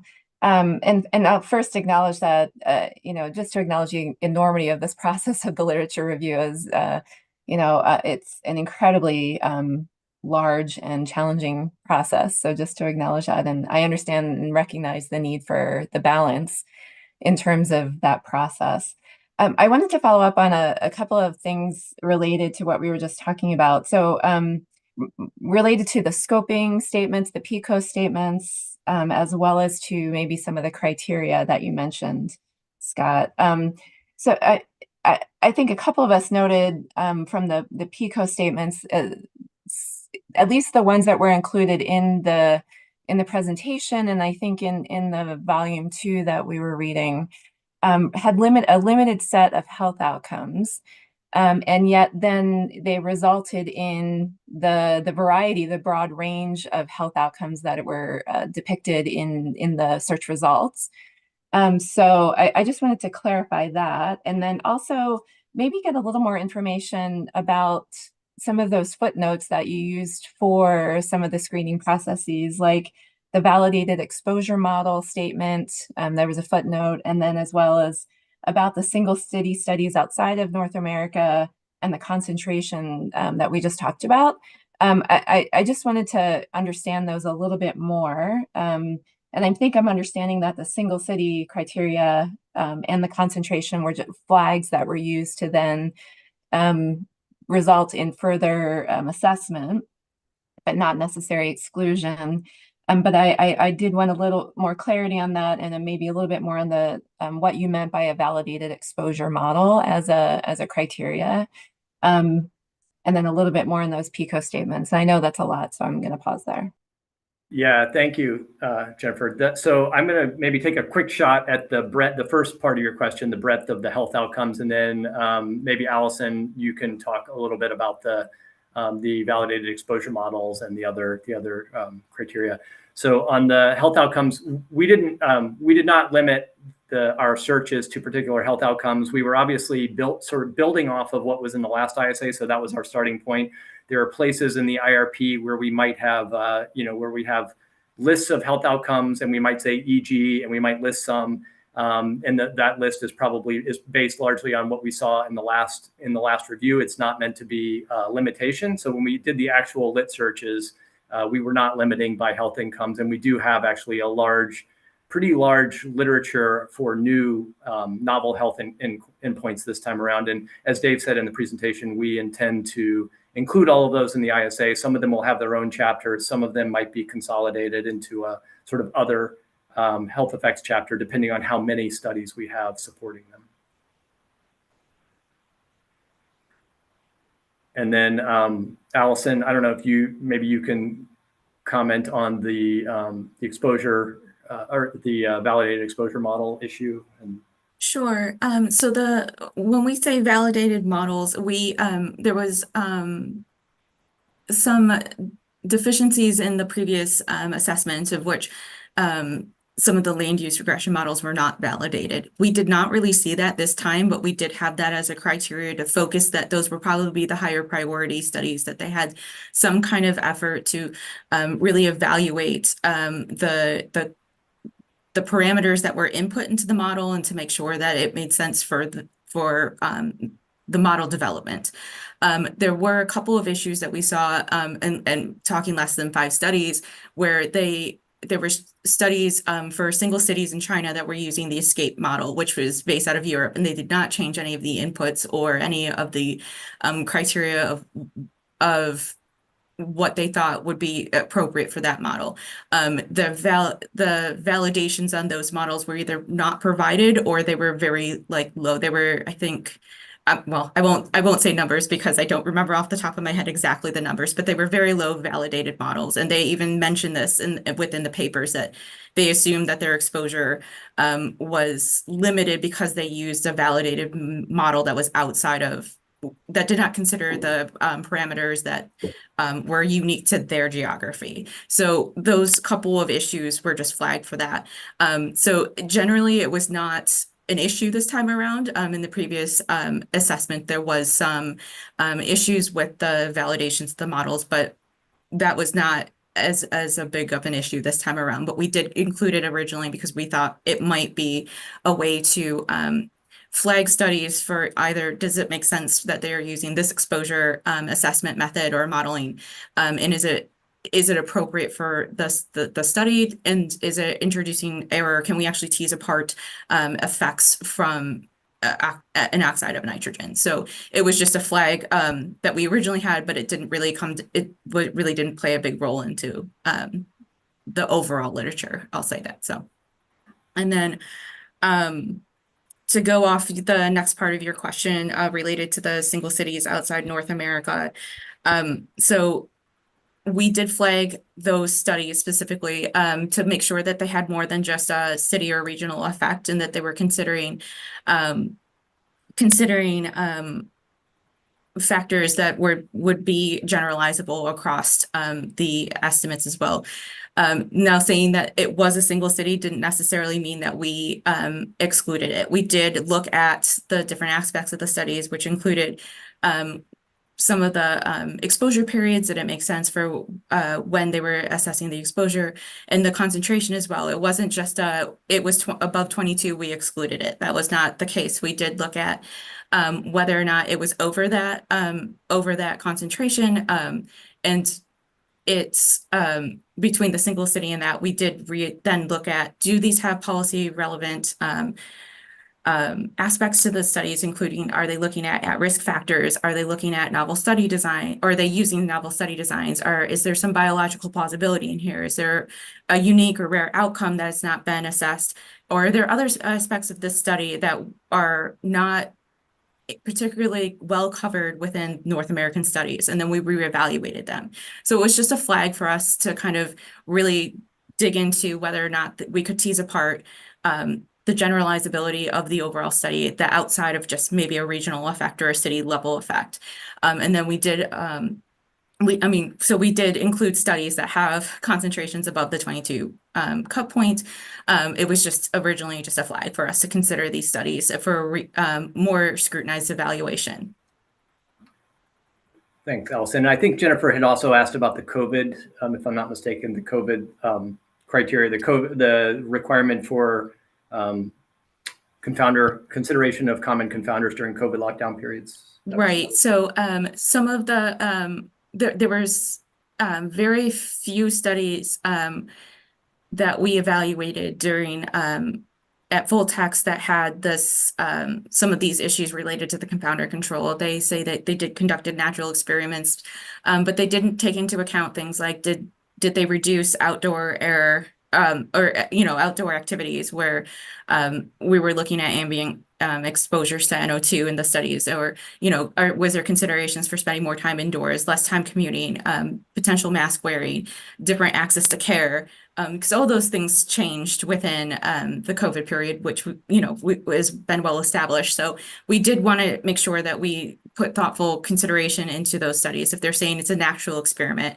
are they taking into effects the things that could have potentially changed just general exposure to the ambient air outside when they're talking about differences between lockdown period before and after. So we wanted just to make sure that we put those confounders, that we did consider them, because they would be important to teasing apart the actual effect of the potential drop in ambient NO2.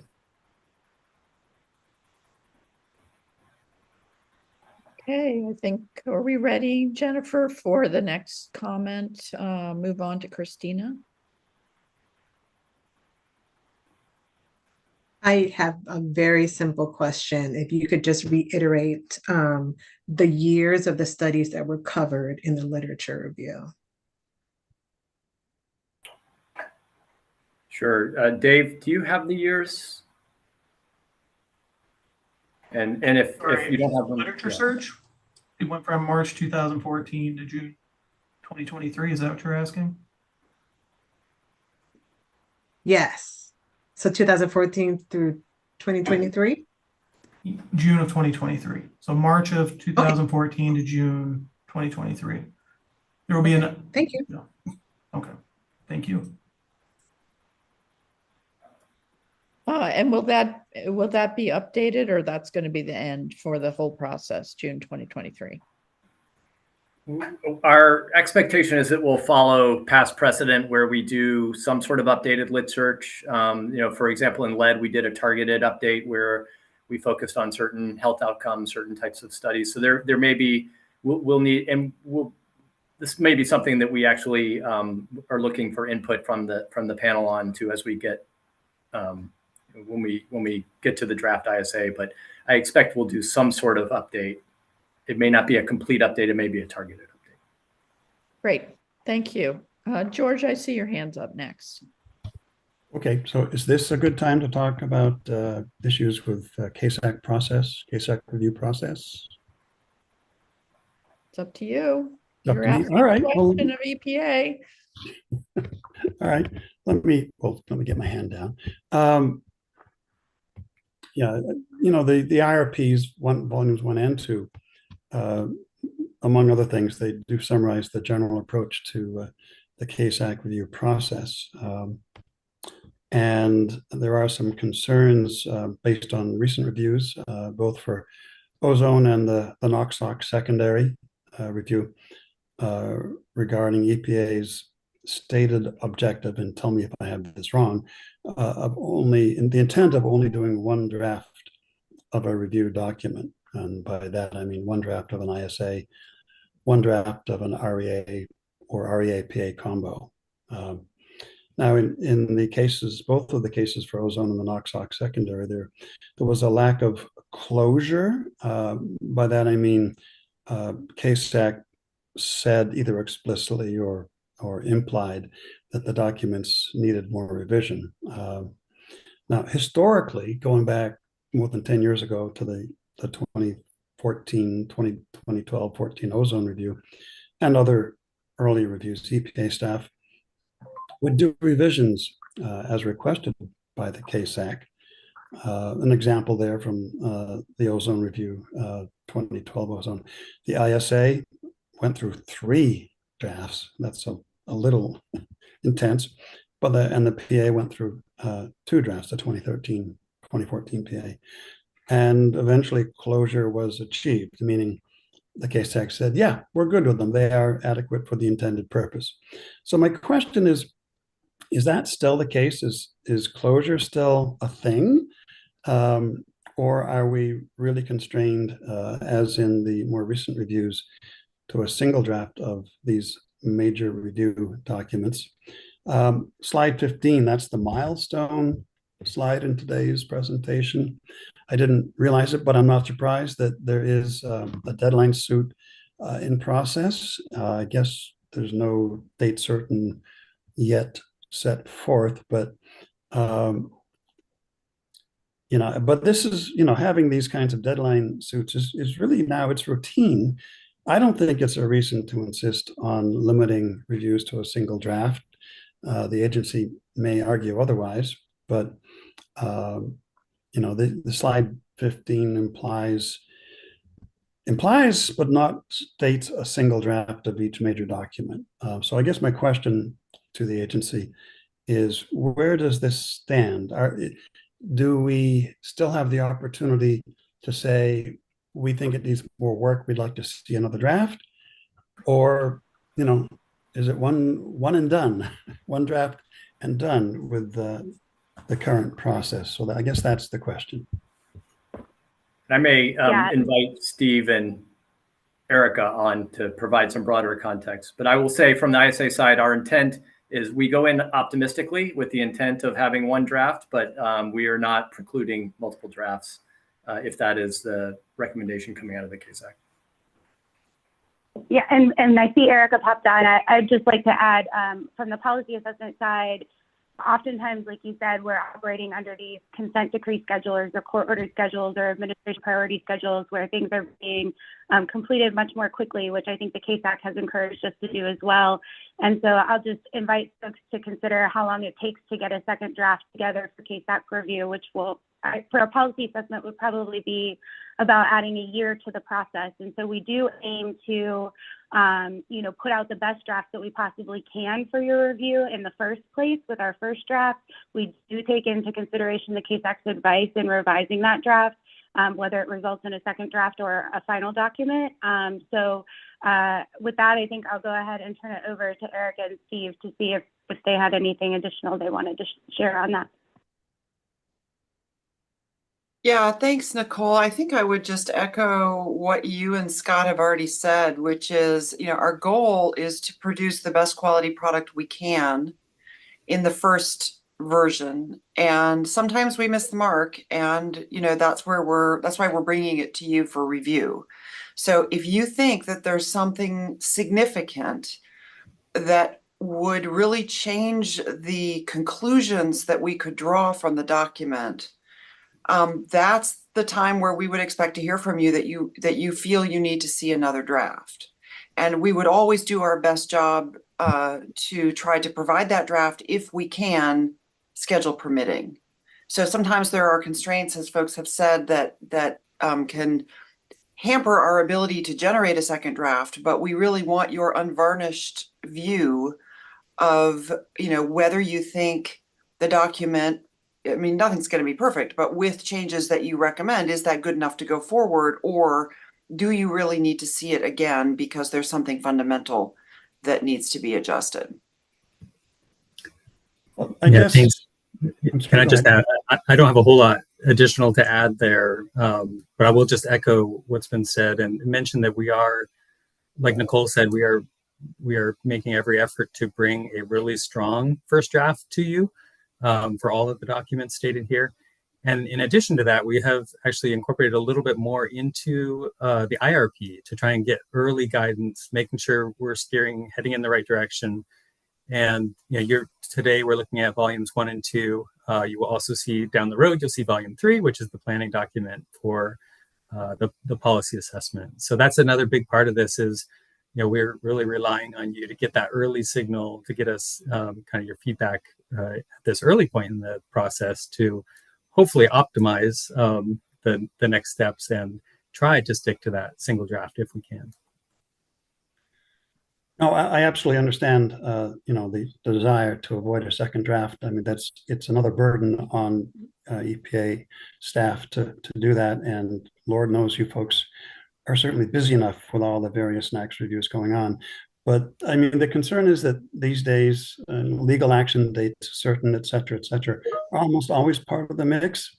And if that's going to constrain the timeline to the point where a second draft taking maybe if not another year, certainly another 6 to 9 months minimum, closes that window, that's of concern. I would think that if the agency went back to the courts and said, well, we've made progress, but the CASAC, wants to see another draft to make some substantial improvements in a document. Can we have more time? I would hope the courts would say yes. I would hope that at least the agency would go back and try to do that. The problem being that since there's almost always court order deadlines these days, you might argue that that essentially shuts the door on any second draft, from a practical point of view. I guess, that's my concern. Yes, absolutely. Hitting the mark the first time is absolutely desirable for all parties. But, you look at recent reviews and you could argue that mark was missed. The NOx and maybe the ozone reconsideration. And that's understandable. But so there's just an ongoing concern there that door not be shut, even in the face of external deadlines imposed on the agency. All right. Thank you, George. I see a couple more hands up, but before we get there, I want to emphasize that that I think that this conversation is really important, and I applaud EPA for their efforts to streamline and shorten the process and give us more information in advance in the IRP. And the objective for a single draft is outstanding. The IRP does not allow for a second draft. And so to me, that implies that there is no plan for one, even if CASAC recommends one. And I don't agree with that. So that'll be further conversation that we will have at our meeting, our NACS process meeting next week. And I'll make some comments about that at the end, but I think that's a super important point. And thank you, George, for bringing it up. I'll move on to Terry now. Yeah, I agree with a lot of what George says. I think things could be streamlined. I think the ISA, the drafts are great. Changes can be made, and maybe CASAC doesn't need to see that. But I would hate to see a limit of one draft only on the PA, as George said, because I remember in the past on one panel, the CASAC panel really wanted some big changes in the modeling, and that required, in essence, a new PA.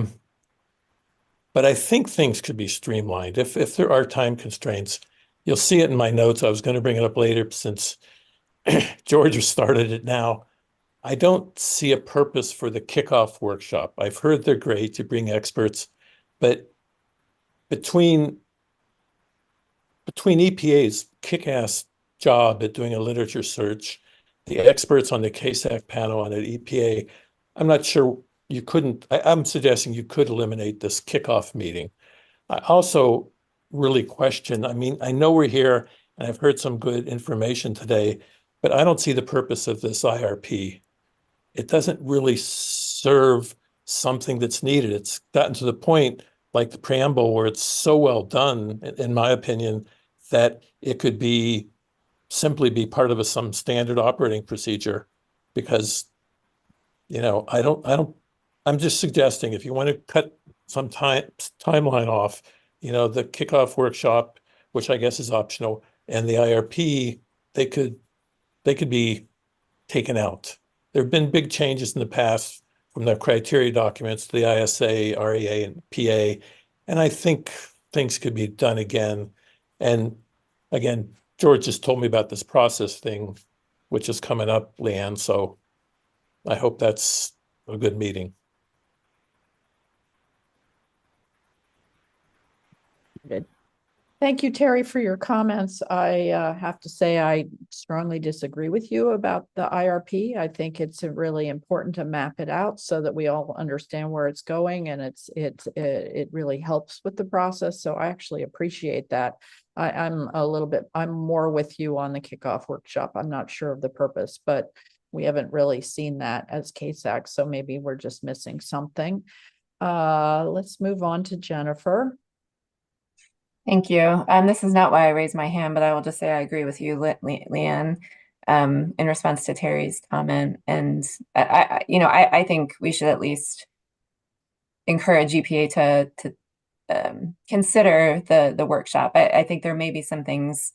I was a participant many years ago, and I think there are some valuable aspects of that, but maybe that can be revisited. I wanted to ask a different question, and I just wanted to get clarity from EPA about Table 3.7, the causality determinations for health outcomes. I believe I heard in this meeting today and during the presentation that those have been revised and or are under revision. And I just wanted to get clarity on where that is in the process, maybe a little bit about what has been changed, or when a little bit more about the timeline for that process, and if that's something that CASAC can weigh in on. Yeah, I can take a stab at that. The changes are pretty subtle to the causality framework table, and I'm flipping to it now, trying to find it. But it's our intent was, in the previous the version that's in the 2015 preamble, there are some examples under each determination. There are, it says, for example, you could have X type of studies that could get you to this determination. That was the part that we refined a little bit, and we refined the examples based on the fact that we now have, since the preamble, almost 10 years of experience kind of implementing that framework.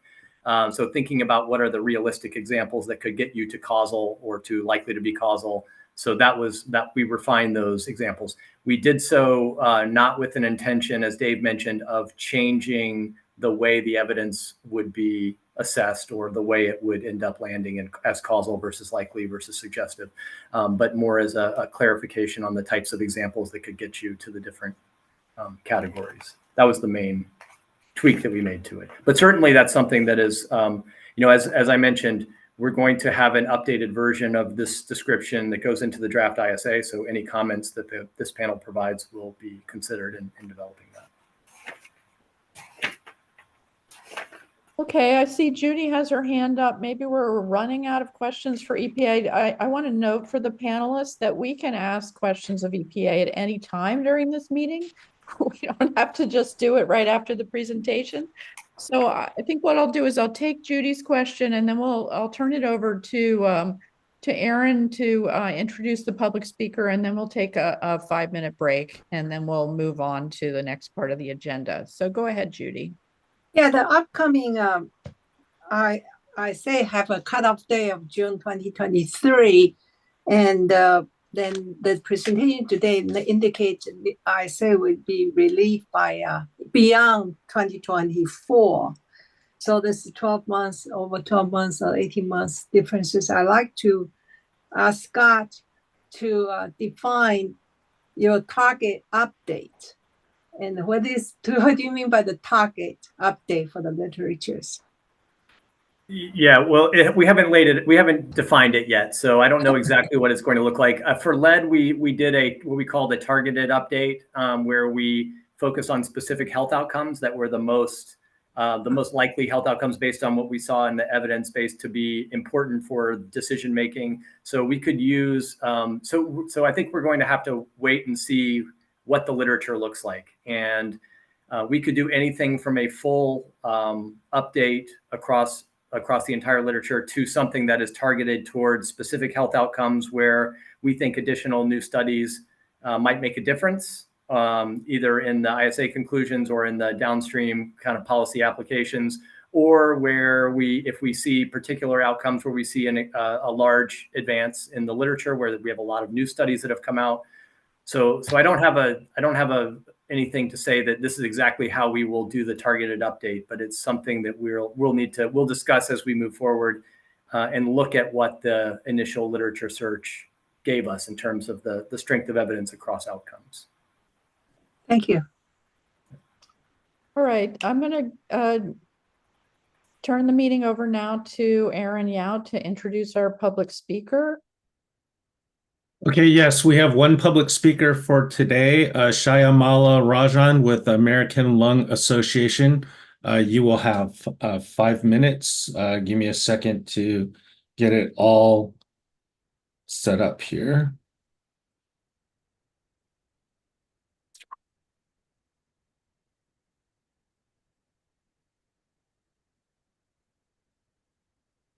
Shall I start?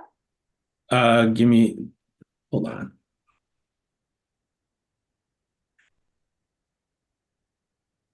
Okay, yes, go ahead and start. Sure.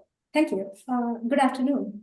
I'm Shyamala Rajan, Director of Nationwide Clean Air Policy at the American Lung Association.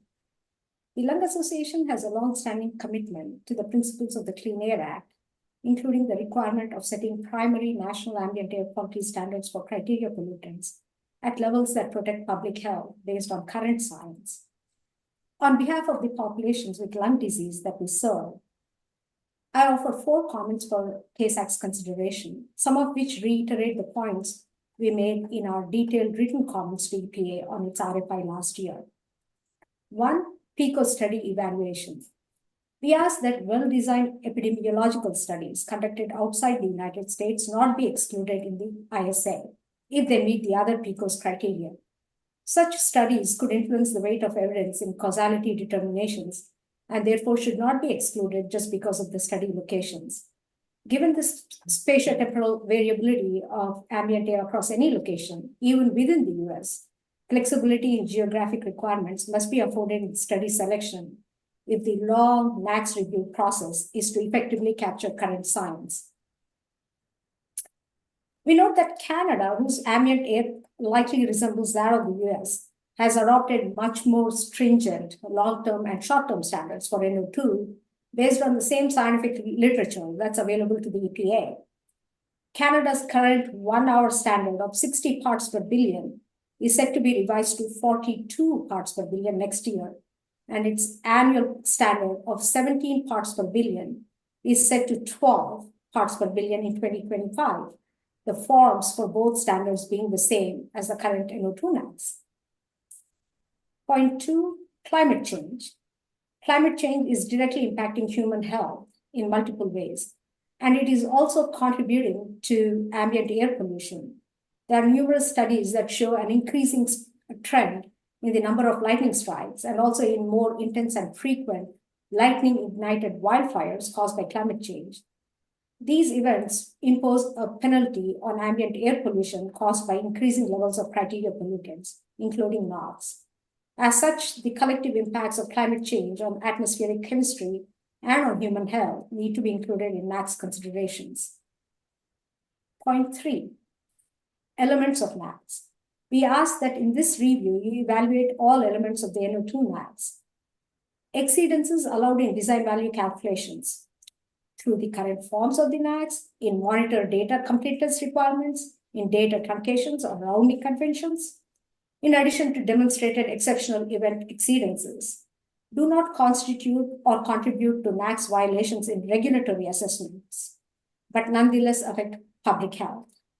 Therefore, a comprehensive assessment of all components of NAAQS is needed to ensure effective public health protection. And lastly, number 4, margin of safety. The Clean Air Act calls for the inclusion of a margin of safety to account for scientific uncertainties and as yet unidentified health hazards to protect vulnerable subpopulations.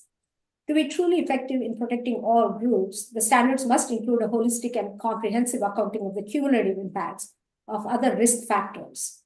Nitrogen oxides are air pollutants that are not produced in isolation, nor are they inhaled in isolation.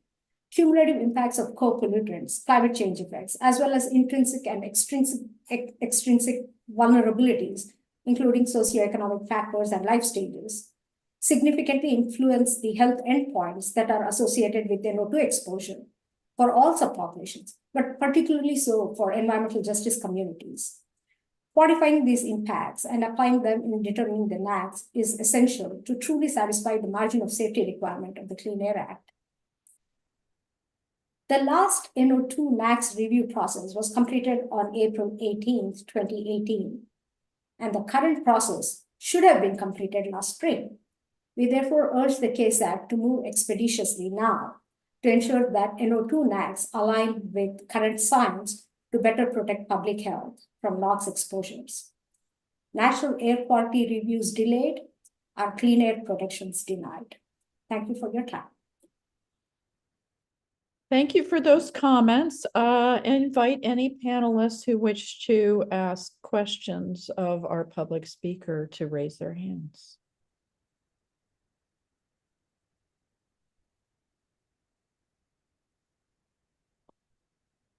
Okay, I'm not seeing any hands, so I will thank you again for your comments and invite us all to take a 5-minute break. We'll come back in 5 minutes.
All right, I know that was a short break for a long meeting. I appreciate everyone coming back. I'm a little worried we're going to run out of time. We have a lot of, I've seen based on our public comments, we have a lot of comments, and I think I've just gotten clarification from Aaron, and he can chime in if I say anything that needs to be corrected now. But I think what I would encourage people to do is make what they consider their most important comments in public, because this is a consultation. And so all of our written comments will be appended to the letter that I'm going to send to EPA. And particularly if there's comments where you want to engage in any dialogue with EPA, we just had questions about their presentation, which some of them were less clarifying than others, but still valuable. But there may be additional things that you want to bring up that you'd like to have some give and take with EPA. And I think those are probably the most valuable things to bring up. And so according to the agenda, we're on chapter 2, the policy relevant issues. And so I invite people to raise their hand and share what you'd like to say.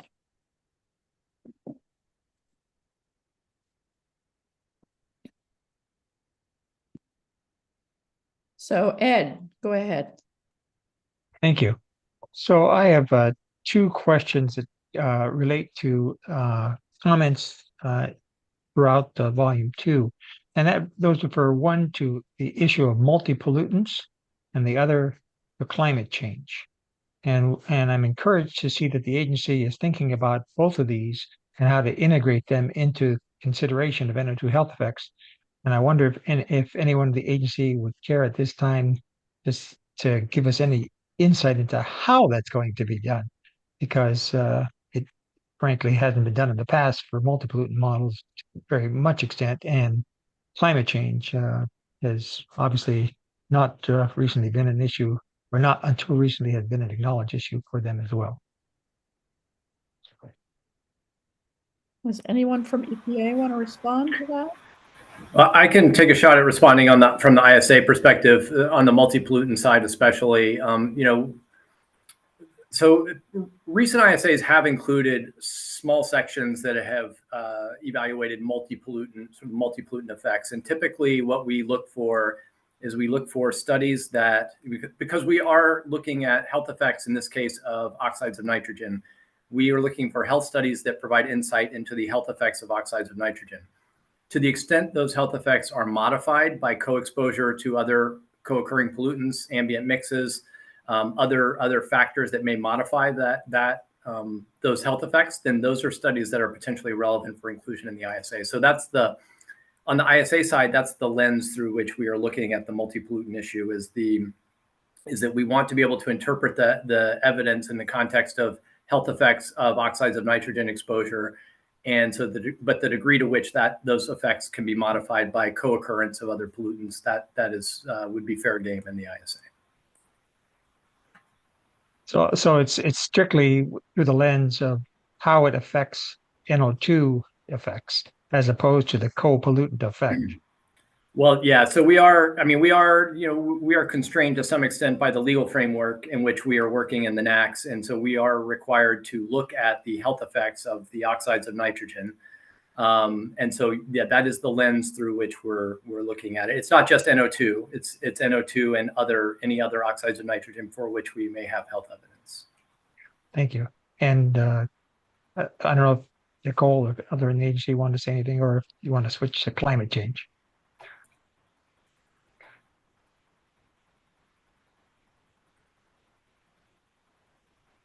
I didn't have anything to add to what Scott said, and I assume that to whatever extent, and I don't want to speak for Scott and the ISA team, but to whatever extent the literature would indicate that climate change is something that we should be looking at with regard to the health outcomes or the health effects associated with exposure to oxides and nitrogen, then I think that would likely be at least considered, but I don't think that we have any evidence to date that would suggest that would be something that we would be looking at specifically as a part of this review. Yeah, I think I'll just add to that. To the extent, again, it's sort of the same. It's the same kind of issue in that there are trends that are obviously we're seeing a lot of changes in society as energy infrastructure changes, and so we're seeing changes in the atmospheric side that are related to climate change. We're seeing changes in temperature. As those changes occur and as they are incorporated into the health literature on oxides of nitrogen, those are factors that we would be considering as part of the evidence assessment. All right. Well, thank you both for your comments. I would just note that in your document, you raised the issue of climate change being considered. So then to come back right at this point in time and say, well, there's not much that we're going to do with it. Well, I guess we'll wait to see. Yeah, I don't think we want to prejudge at this point. We're still in the early phases of aggregating the science. So, okay, thank you. All right, next up is David Rich.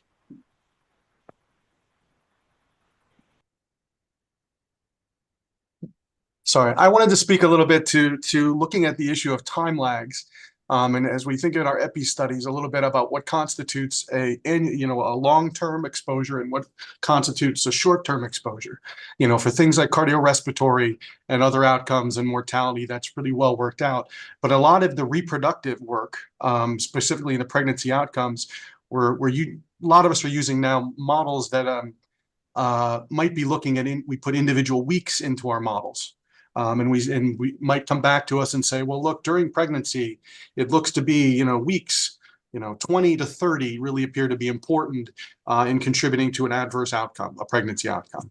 Or, another study may say, well, oh, this one individual week appears to be associated with that outcome. And so my question really is, within pregnancy, a lot of the older studies, yes, looked at trimester averages or even whole pregnancy averages, but a lot of those analyses, that's not how it's really being done now, as much at least.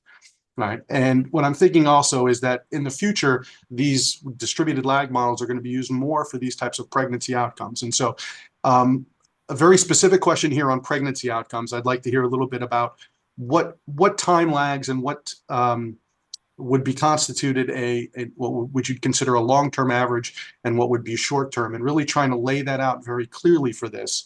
And for some of these outcomes that you're going to consider, it may be maybe something you have to do for each of them. But certainly for pregnancy outcomes, that's something on the research side that we deal with a lot. And I think it'd be good to hear at least a little bit about what the structure of that review will be and consideration on what is short-term and what is long-term. Yeah, thank you, David. I'm going to ask Allison to come on. Conveniently, Allison is actually leading our reproductive developmental evaluation on the EPI side for that health outcome. So maybe she can speak to how we are addressing that. Yeah, so we are seeing a lot more of these lagged models and the recent evidence. So I think you kind of got to the point of that. Depending on the outcome, may depend on how we look at the lag structures. For preterm birth, sometimes we're seeing things that are very specific to, the couple weeks prior to or even days before birth. As a preterm birth, but things for like birth defects, we know that happens really early stages in the gestational weeks. So those models would look more at the first 8 to 12 weeks, depending on what the birth defect is. So I think like we are aware that this is happening, but I don't think that I can blanket say, we're looking at short term based on this and this and this I think it's going to be outcome dependent, and we will evaluate what the literature base is now. It is massively grown since the last one, and there's a lot of these more, some of the authors in the papers call short-term effects, but then there's also the issue that is coming up for some of them. Is it the cumulative effects that are, impacted by an acute exposure, like for something like temperature related to preterm birth, in addition to the, as a modifier to like air pollution. So there's different, I think, windows that we're going to have to look at. And I think we're going to go into the evidence base and see what's there. And I don't think we're just going to say we're only going to look at weekly exposures or daily exposures for any outcome and specifically. I think it is really dependent on what we're seeing in the literature and kind of building our understanding of some of the existing critical windows of exposure and how we'll incorporate that into the chapter itself. All right, and I would just add to that, and I appreciate that. Thank you. I know this is a tremendous amount of literature, and sorry that we're going to be adding more to it. But I think the key thing there too, though, is that a lot of these are not a priori decided that I'm going to look at this specific month of time Exactly, and see yes yeah. or no. It's really data driven and data analysis driven as to what comes. So I think that consideration, you're not going to put that here, but in the ISA, that there needs to be a couple clarifying sentences at the beginning that really describes, okay, here's the process we used to determine what was chronic, what was long-term, and what was short-term effect. That would strongly suggest that you put something in there for that. And also specifically that a lot of the newer outcomes are not going to be things like preterm birth and just birth weight or even ultrasound pictures, where there are lots of biomarkers that are being done. So I think you have to think a little bit about that as well. So I know it's quite a lot of work, but I'd strongly suggest putting something like that in there. Yeah, thank you for the comment. Yep, thank you. I'll let others, I'm sure they have lots of comments too. Yeah, so Neetha, you're up next. Thank you. So first off, just thank you to the EPA. The PowerPoint introduction was really helpful and grounding and answered a lot of my comments and questions. One I still had was more, it's on both on terminology and then sort of a determination / definition for the use of sensitive groups and at-risk populations. So at the start of section 2, there's a reference to sensitive groups, but there's no definition provided on what that means. I think there was other comments from other members on trying to define that out further of what you mean by sensitive groups. And then later on, the terminology at-risk groups is used, and it was a little bit confusing to know whether these are one and the same and how exactly these are defined. So like, for example, at-risk populations was defined to be including people with pre-existing respiratory disease in children and older adults. And when looking at the accompanying volume 1, it seems like these were determined based on the causal relations. And so I think it's just would be helpful to define these up front, and if sensitive groups are different than at-risk groups and how they're being considered for the ISA and then later the policy assessment. With regards to at-risk groups, right now it seems that will inform the policy assessment down the road. I'm wondering in the ISA if there's strong evidence or causal evidence as defined in your PowerPoint and in the documents, would those, if the evidence is high for some of the other conditions like outside of respiratory health, would these conditions be considered in the at-risk assessment stage? And we might be too early to have that discussion, but I think just having clarity on how other health conditions will be considered, since that literature is now growing outside of respiratory and cardiovascular health outcomes. Yeah, thank you for that question. So the first thing I would say is we do have a description of our at-risk framework, and it's most detailed, described in most detail in Appendix A, not in the main body of the document. So that's a good place to look for some additional context. But to answer your question, kind of how are we going to look at it? So first of all, yes, we absolutely will consider potentially new at-risk populations as reflected in the newer evidence. And there's a number of different types of studies that could inform our conclusions on how strong the evidence is supporting particular factors as conferring increased risk that might make a population at higher risk. So on the EPI study side, and we include some descriptions of these in the appendix. On the EPI study side, we can have stratified analyses that compare across populations. On the animal models of particular conditions, or controlled human exposure studies that might be conducted in people with certain genetic variants or certain conditions that might be an at-risk, might confer at increased risk. So we look across the different lines of evidence, and we look within lines of evidence for consistency in indicating that particular populations are at higher risk across the evidence, to consider the coherence of the evidence across disciplines that particular maybe factors can confer increased risk.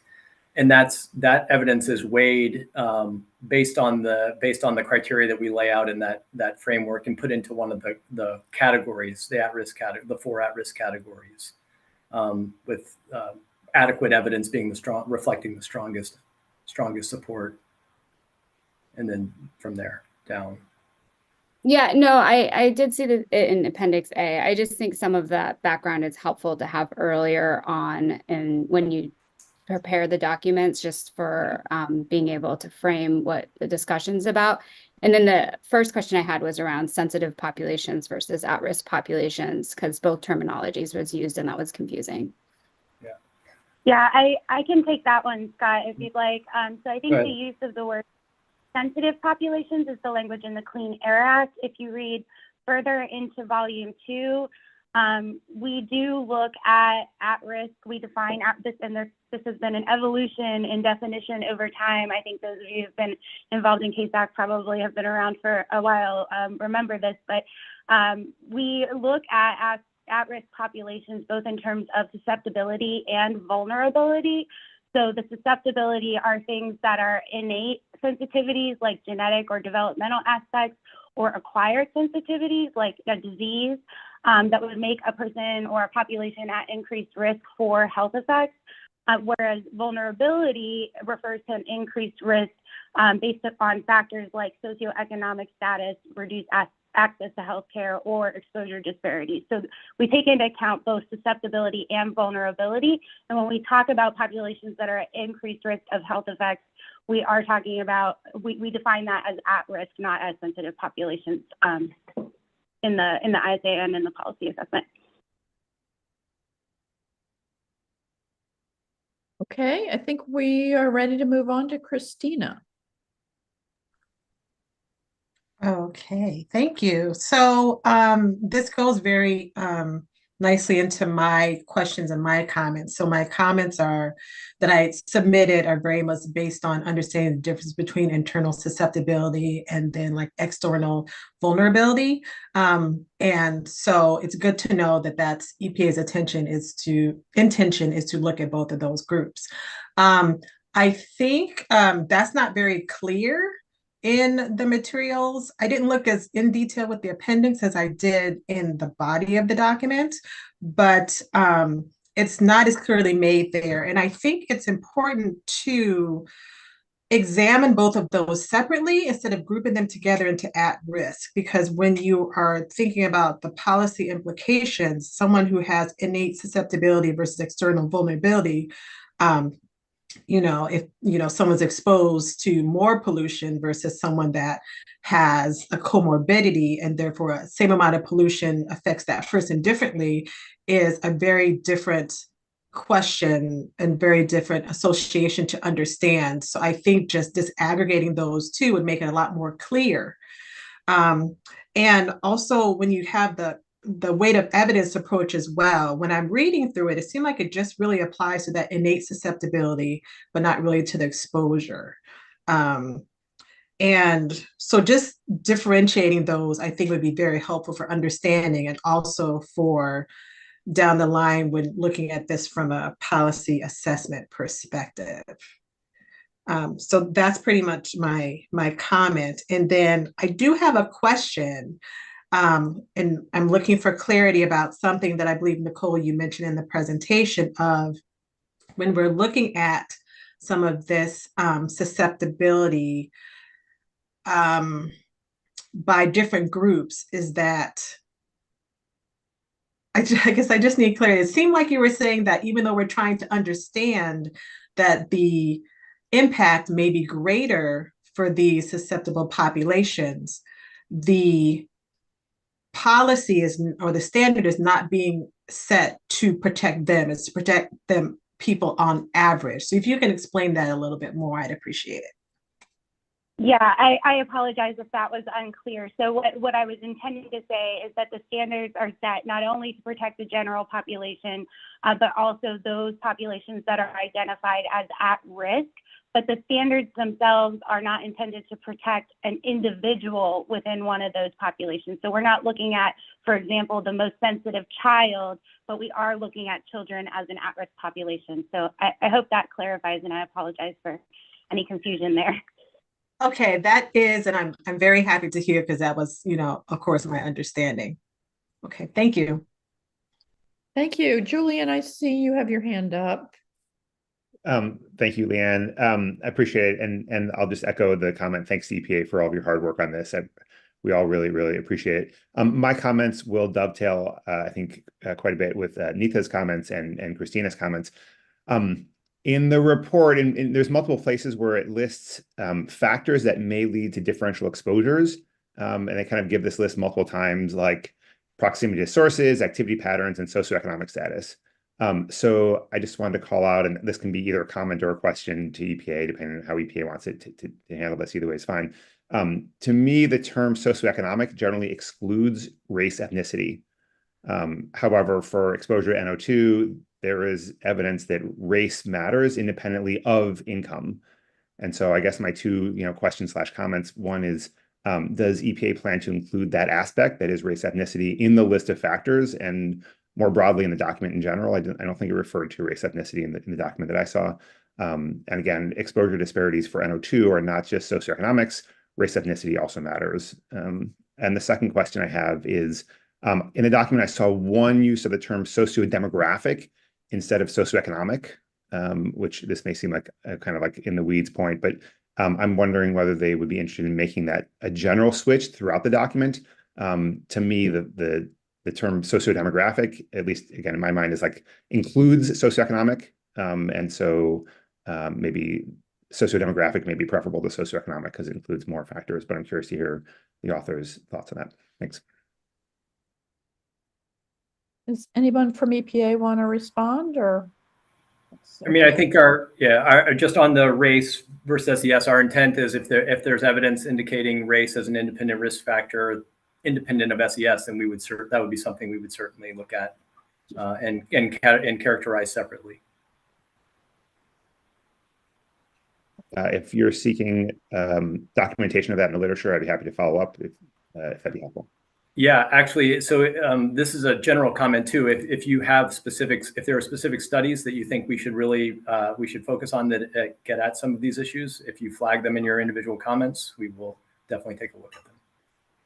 Yeah, and I want to say that generally for the panel, that given where we are in the process, it's particularly helpful time for us to be highlighting literature that we think is important, because the EPA hasn't done all the work yet, and so they will take that into account. And my understanding is they read all of our comments very carefully and look at very carefully at all of them, and so anything you provide will be considered. Jennifer. Yes, thank you. In chapter 2, I wanted to just point out on pages 2.4 to 2.5, where there is that series of discussing key policy relevant issues by addressing a series of questions that are kind of laid out for the document. I wanted to bring up a couple that had come up in the PM and the ozone reviews, just to get this on everybody's radar. So the questions that ask about at what pollutant concentrations do health effects occur, and then a related one, exposures of concern are likely to occur with recent ambient air NO2 exposure in the US or with concentrations that just meet the current primary standard. I encourage EPA to kind of look back at the CASAC recommendations from both the recent PM and ozone. We had quite a bit of discussion about how, to answer that question about at what concentrations do we have evidence of health effects, it's helpful to not limit to studies that for locations for which they are meeting or just meet the standard, but rather you can learn from across the range of when they include a range of pollutants, and you can learn when even when the locations in the study are not meeting the standard.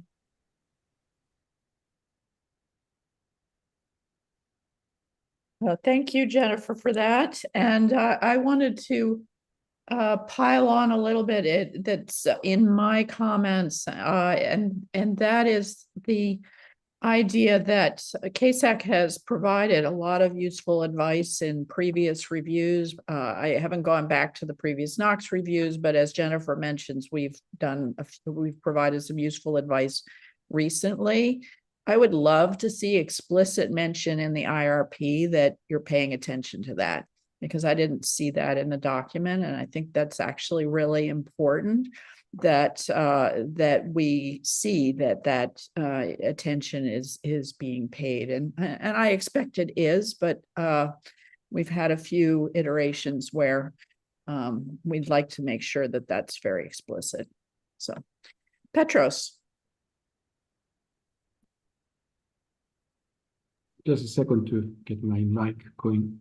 So yeah, I think there is some literature about the potential effects of reducing nitrogen oxide in urban and suburban areas, and the effect they have on ozone, because of course you have the direct quenching of ozone in situ.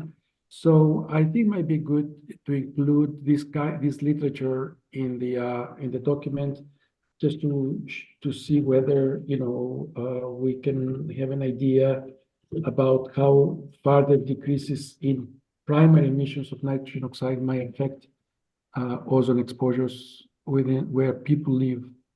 I understand that in terms of the total ozone, atmospheric ozone, yes, there is you lower the NO2 and you lower formation, but in terms of the exposure, it might have some reverse effects. And I'm not asking for an answer now. I think it might be good to address that in the discussion in the document.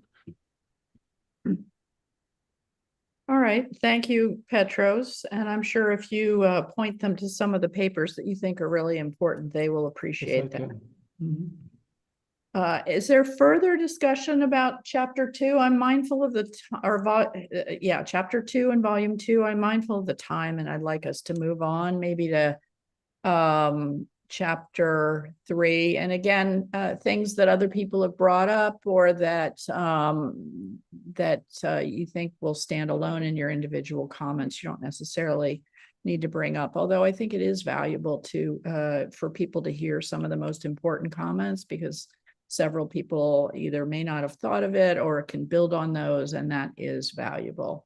So I'll expand our discussion to also talk about chapter 3. If anything comes to mind in chapter 2, feel free to bring that up also. And while people are thinking, I had a comment in chapter 3 in the exposure subsection. I thought that one of the questions that should be added is whether there are new insights from exposure assessment study design that have implications for inference about health effects. And I thought that that could possibly be folded into the third bullet, and that's in my comments. George. Okay, I had a few chapter 3 comments. I'll try to go over them quickly. 3-3, the second paragraph talks about current literature versus older literature. I think it's important to carry forward older studies that provide important observations that go beyond the current literature. This wasn't always done in the recent ozone ISA, particularly the Cork et al. Hiker Health study got totally dropped. And it turned out once we brought it back into the discussion, it was, I think, a significant factor in the ozone panel discussion. So I'm just concerned that older literature that maybe isn't part of the current literature cohort, be carried forward. I have other comments. Should I pause for feedback?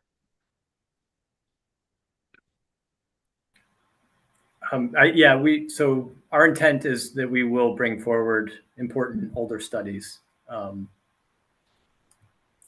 Okay, great. Yeah. And then something that others have mentioned, the PICO's geographic limits, somewhat concerned about this.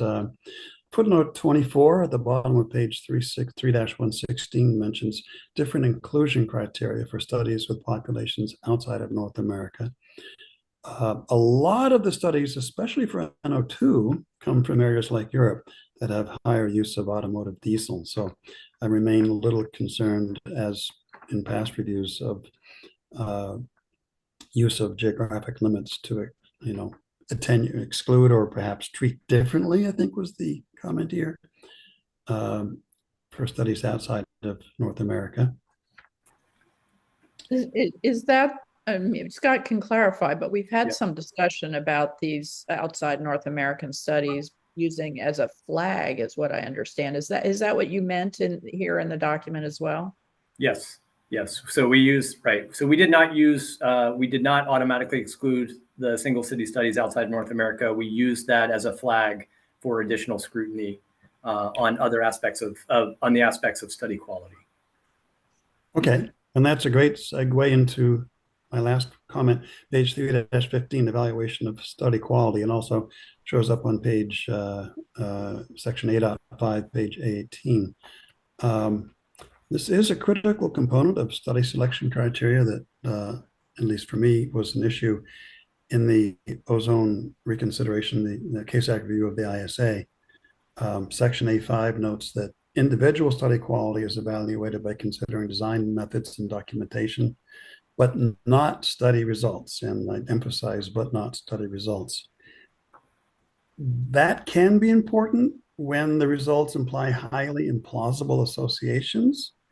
The 2020 ozone ISA had 3 examples of this for long-term mortality that showed that ozone was protective, had a hazard ratio significantly below 1.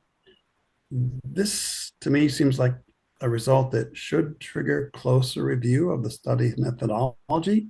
And when you do that, you find issues that should have resulted in the studies being set aside. My individual comments for the March 2023 CASAC ozone PA meeting provide details on these particular studies and why they should have been excluded based on study quality. So I think that's something we don't want to totally set aside, these particular studies being a good example. I think that's it for me. Thanks.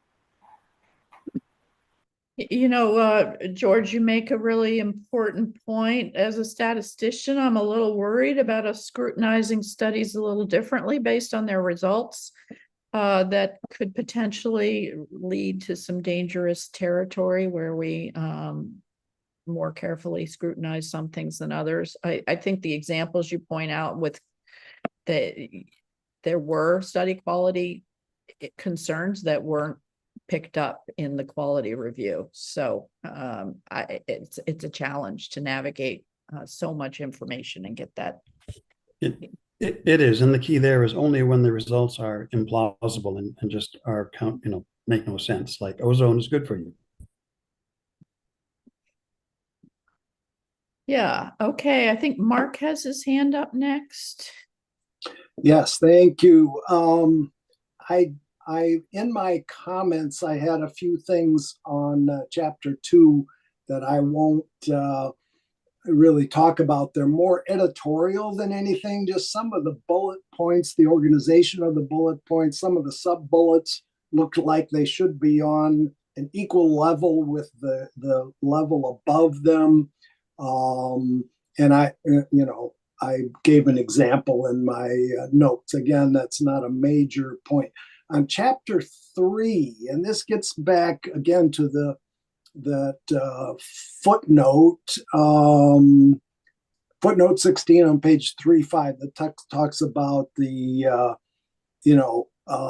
concentration cutoff that we've already discussed of 22 ppb. Now that 22 ppb is is an annual average, right? And there's no mention in the footnote about short-term exposures and whether this cutoff would apply to that. And that would be even more exclusive when you're talking about short-term exposures, panel studies, that kind of a thing. So, and your presentation addressed the 22 pp cutoff, and you acknowledge it's not really a cutoff; it's just a flag to take a closer look, and that's fine. But I think the language in the IRP ought to reflect that, which it currently does not. And if you're going to mention an annual average as a focusing point or cutoff, you need to address a short-term 1 hour average as well, which should presumably have a different cutoff. And then also on page 323, I didn't understand the second bullet point there, where it talks about relative contributions to local NO2. It seems to be talking about local NO2, and it seems to be talking about sources for local exposures, but then the language veers into dietary sources and endogenous formation. So it occurred to me that maybe local is meaning something different here than sources, local sources. Maybe you're talking about personal NOx burden, which might include endogenous NO production. If that's the case, the language here needs to be changed to identify that, and should be it needs to address the fact that endogenous NO production is not a bad thing. It's part of a healthy vascular system. Is endogenous NO. NO is anti-inflammatory, vasodilatory, and physiologically beneficial. So just some clarification in that bullet would be helpful. Thank you. Oh, thank you, Mark. Jennifer. Thank you. I had just a couple of comments on chapter 3 that I wanted to state here.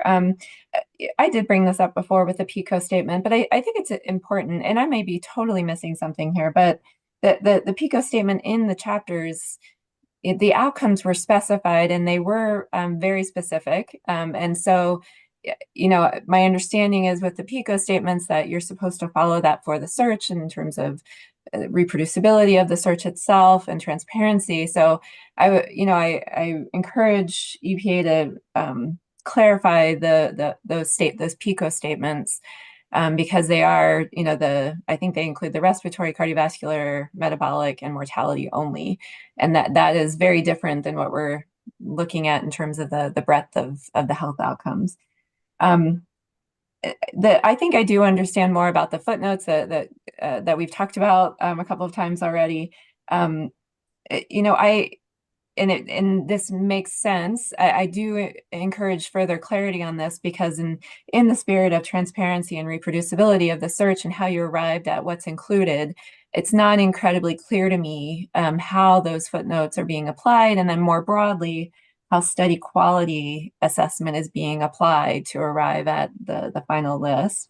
And my concern here is mainly that, acknowledging, the enormous amount of literature that you're wading through, that you could be excluding studies early on in the process, and then later on they could have been important if they were providing evidence for in a topic area that for which we don't have much evidence.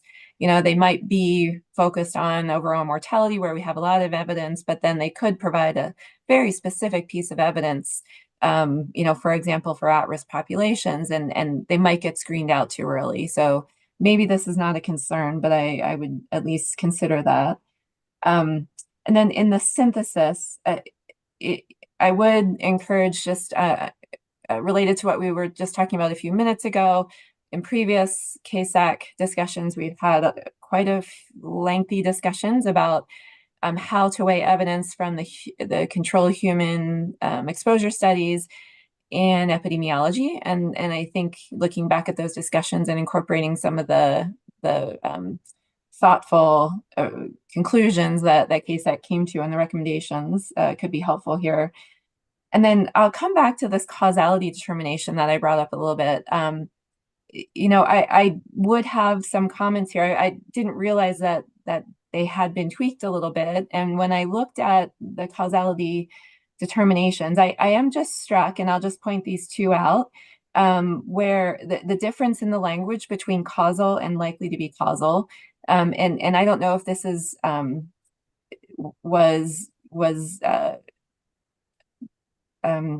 they meant to have this difference. But the causal language says something along the lines that chance confounding and other biases can be ruled out with reasonable confidence, which sounds like a reasonable statement to me. And this is just pieces of the statements. Whereas likely to be causal states that results are not explained by chance confounding and other biases. And so I see a difference there, that it almost sounds like the likely to be causal language is even stricter than the causal language at some point, because of the difference of, can they be ruled out with reasonable confidence, or are they not explained by chance confounding and other biases? So I think it's worth taking a look at that language to clarify. Yeah, thank you for that. And I also had some comments building on your controlled human exposure versus epi language, and noting Mark had some important comments. For me, they came up in the context of the appendix, but not relying on controlled human exposure studies to say that a health effect does not exist. I mean, absence of evidence is not evidence of absence is a super important idea that we talked about a lot in the ozone review and needs to be brought forward. You also, I also picked up on the PICOs, those tables for epi only talk about incidence and prevalence. That the EG is about the health outcomes, but there's a lot of outcomes that aren't necessarily estimated in terms of incidence or prevalence. So that was another. So I wanted to support those comments. Corey. Thanks. Yeah. So I tried to track pretty carefully in this document the updates to the causality framework in light of this NASEM report. And I think a lot of those details are in the appendix, so we can talk about them later if we have to. But what I didn't see in the document is any type of overview of what exactly has been updated in light of that NASEM report, which I think could be helpful for a few reasons, maybe to avoid some of the things that Jennifer has brought up a couple times, but also because it seems like when it comes to the weight of evidence causality determinations, it's very important that I don't think that's really fundamentally changed much. And the NASEM report sort of said it didn't need to fundamentally change much. And I don't want that message to get lost. I wouldn't want someone to read a document like this and say, oh, they changed the framework. When the framework is still in place. I would say there are refinements and updates.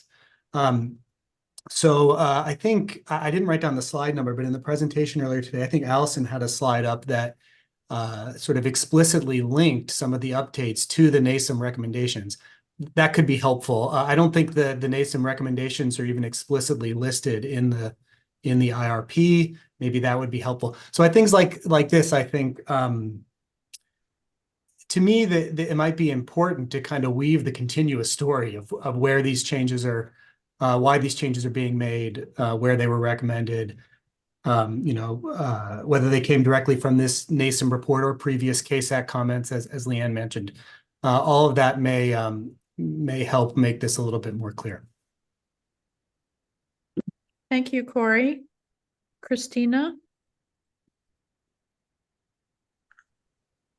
Thank you. So I just wanted to agree with some of Jennifer's statements about the PICO statement and making sure to really understand some of those points and how they're being implemented with looking at the studies that are included or excluded, because many studies that are going to be looking at susceptibility and vulnerability, we don't want those to be shut out just because of, you know, the certain size or some of the other intricacies, even though they're very good studies. So just to pay attention, I think that's a risk that we may have, and then not have those studies to have for our consideration. In addition to that, I have a suggestion, and this is the same suggestion that I made for the ozone and the PM 2.5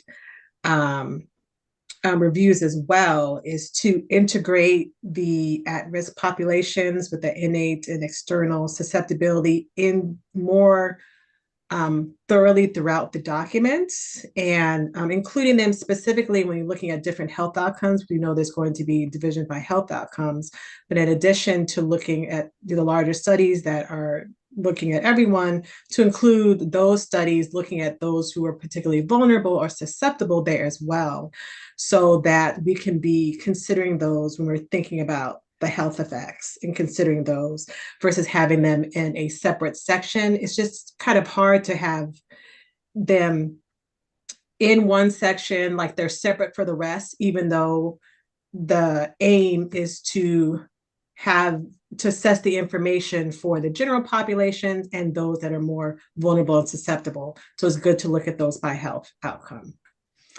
Thank you. Thank you, Christina. Rick, you have your hand up next.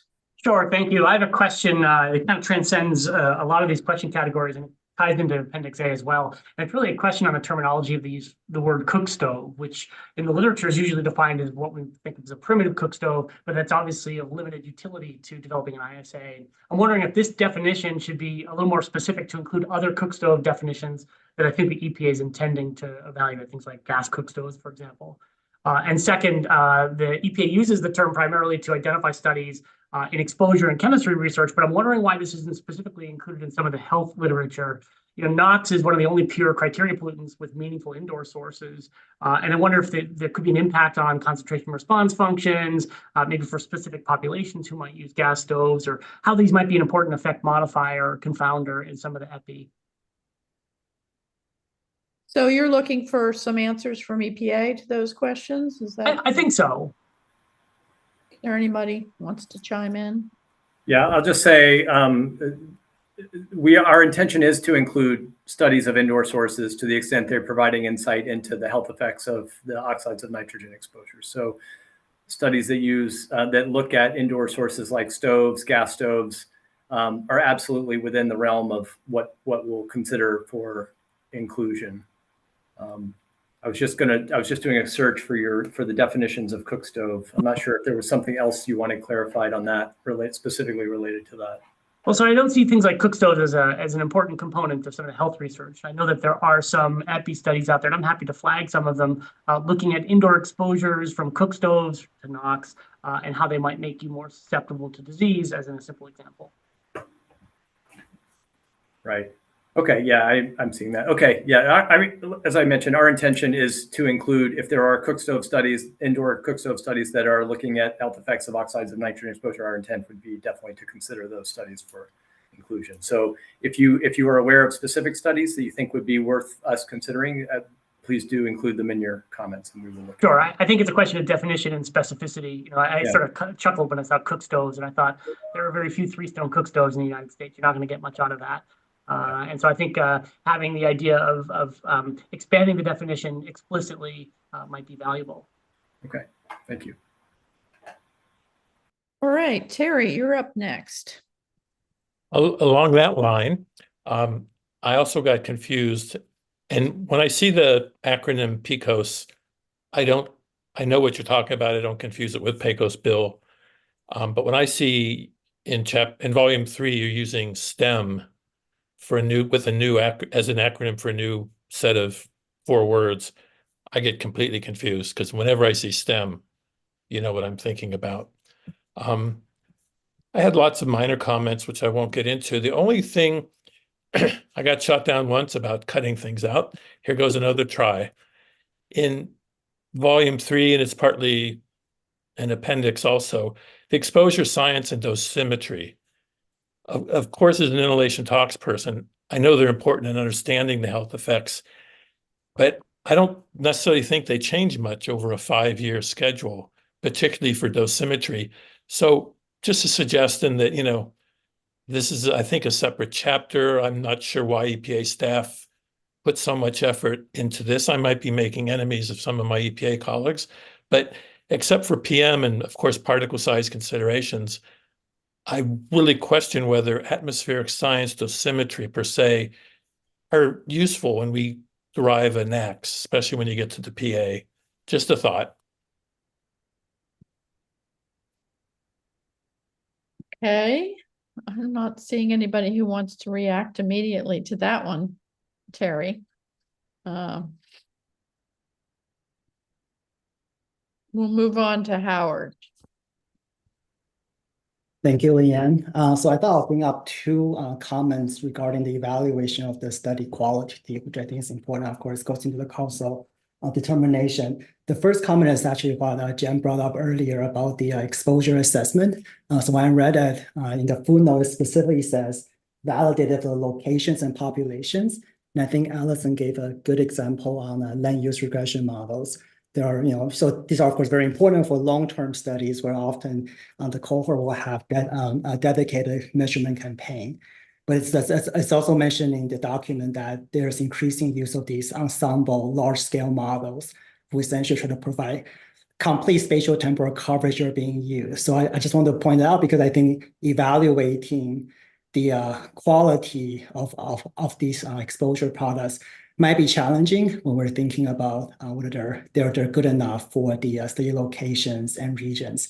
We saw the maps of where we have NO2 monitoring, there are still large swaths of the US. So that's something, I want to point it out. I see where that's coming, but I also don't want to make sure, I want to make sure if it's in the document that it's clearly written of how this will be used in how evaluating exposure measurement error.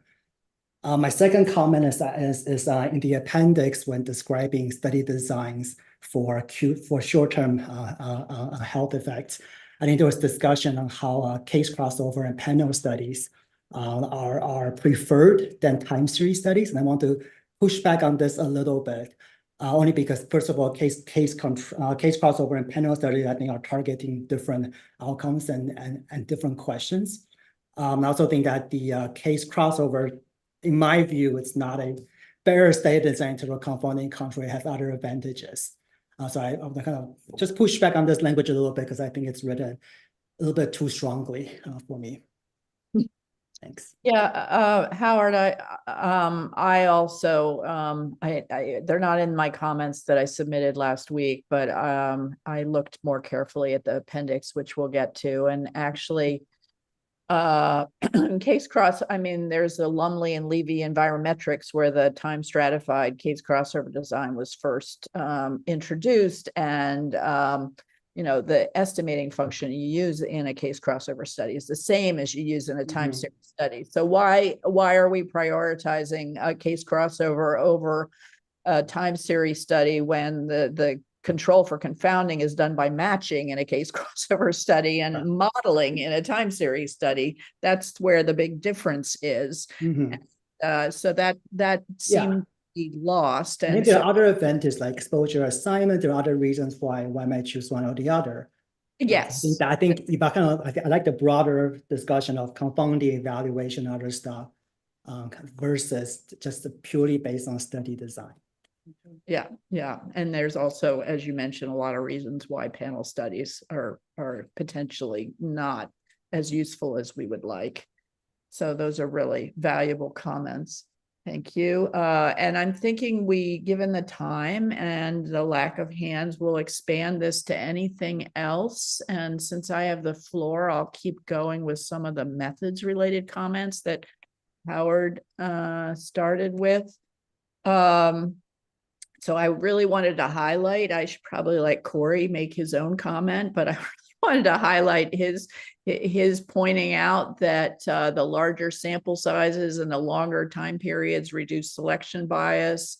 and increased generalizability, and he provides a good rationale. I completely agree that I don't agree with that statement either. That was on page A21. There's on page A23, there are statements about the spatiotemporal variability of exposure that are way too broad. They're relevant to time series studies and other short-term studies that rely on exposure time series as the reference that they cite, rely on that kind of design. But they're not relevant to exposure, for instance, for cohort studies. And then this is maybe a personal thing with epi inference. I strongly favor exposure models that are based on exposure measurements rather than those that are based exclusively on chemical transport or other kinds of models based on the understanding of physical and chemical properties. I also wanted to comment that population stochastic models are appropriately applied to risk assessment analyses, but they are not appropriate for epidemiologic inference. So just a couple more comments in that realm. I could go on, but I don't want to take over. If I don't see any other hands up, if other people want to, oh, there they go. Mark. Yes, I wanted to revisit something you alluded to with regard to the appendix, and that's A52 on controlled human exposure. And again, this is a discussion we had during the ozone review, where probably it's a more important issue in that review than it will turn out to be in the nitrogen oxides review. But since we're talking about this appendix, which is kind of a test drive for revisions to the preamble, which is a general discussion of approaches, and included in the appendix is relative strengths and weaknesses of various methodologies. So under controlled human exposure, I thought actually this section was very well written and accurately describes the relevant strengths of controlled human studies, which include the ability to really add to the causality weight of evidence because of the appropriate design.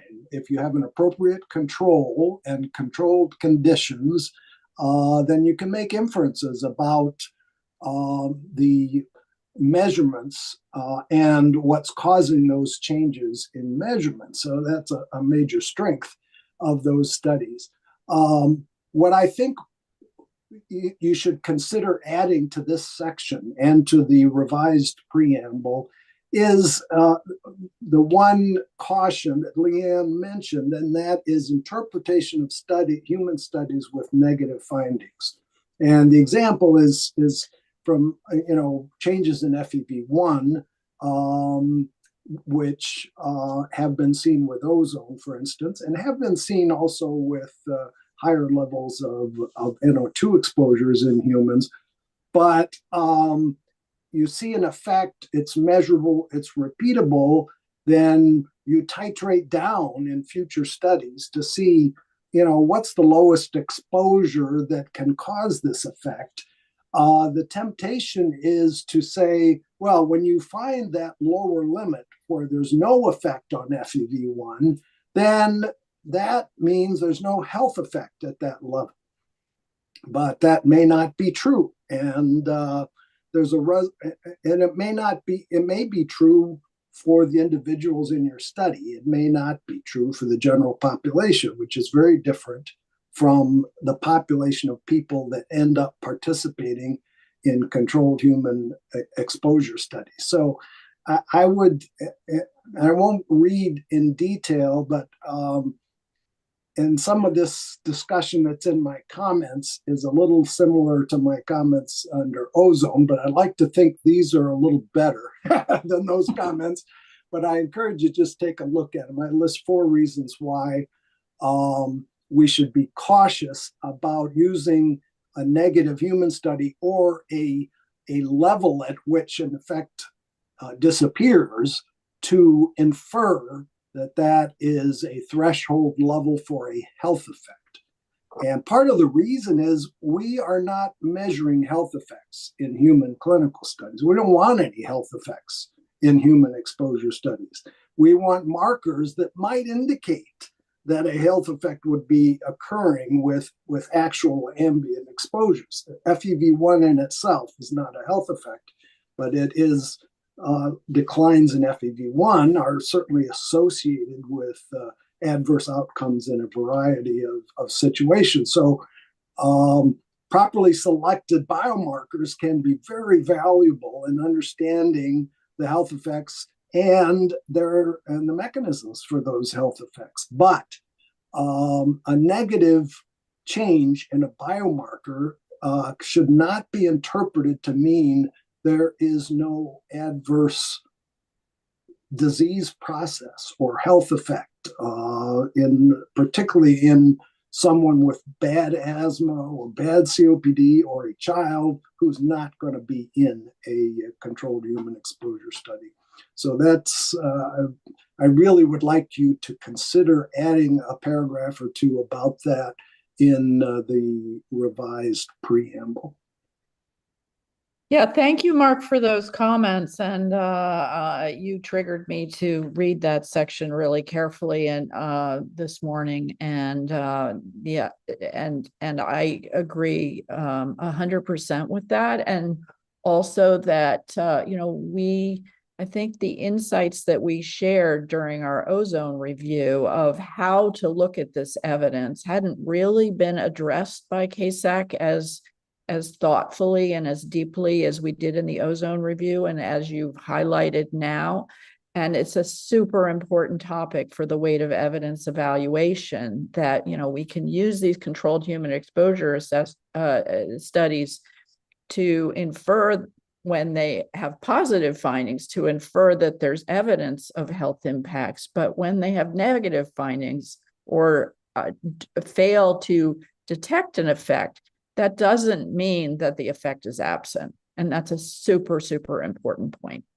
So, Terry, I don't know if you were going to build on that or say something else. Just a little bit. So Mark mentioned the thing about control groups, and I don't know where it was, but if it was in the appendix and it was going to be focused for the preamble, it talked about having in controlled human studies, and David and Mark can address this maybe better than me, but I thought it said how important it is to have a clean air control group.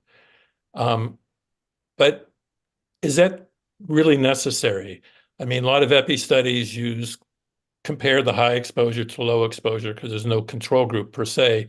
And I thought when Devlin et al. Started the concentrated PM exposures at EPA, they just took whatever the concentration came out that day, and they just got a dose response. I don't know if they had a targeted clean air control group in the beginning. That was one thing. Then the other thing was somewhere in there, it talked about 2 orders of magnitude was okay for animal studies. Again, David and Mark and Mike Kleiman can maybe address this too, but 2 orders of magnitude might be okay for NO2, but it's sure not okay for ozone. So if that was something being targeted for a preamble, I think that should be adjusted. All right, thank you. Corey, you're up next. I was going to bring up something different. So unless anybody wants to follow up on Terry's comments, I mean, I'll just go on. Yeah, go ahead. So I do want to circle back a little bit to something that Howard and Leanne mentioned about the case crossover studies. So there is a page, I have A27, that talks about approaches to handling unknown or unmeasured confounders. And I think there's an opportunity here to link that notion of unmeasured confounders to specific types of analysis study designs like case crossovers. They're motivated by some of those same ideas. It may or may help be explicit about kind of, I'd say, a broader array of methodologies for unmeasured confounding than those that are described on page 827. I also mentioned in my written comments, some other more econometric sounding approaches that are designed to do that. It may be worth name dropping methods like that in the IRP just to get out ahead of whether those methods will show up in reviewing the literature. And in terms of one more point on sort of name dropping types of methodologies or approaches that may come up that are a little bit on this theme is there are more and more papers published, and they're framed as trial emulation approaches. And I think those types of approaches are totally consistent with the language that's already in the draft IRP. They're about mimicking randomized studies and things like this. I don't think this is a new set of methods, these trial emulation approaches, but I've not seen them kind of make their way into the more observational environmental epi, but certainly in other parts of like clinical effectiveness and stuff, they're getting very popular. So EPA may wish to name drop those types of approaches also. There's something else I want to say is I want to be clear that in terms of the updates in the appendix of how what have previously been called causal analysis strategies are addressed in the draft IRP, I feel very good about how these methods are addressed in evaluating study quality in the draft IRP relative to, for example, previous ISAs. So I think that the updates to this part of the process have been really good.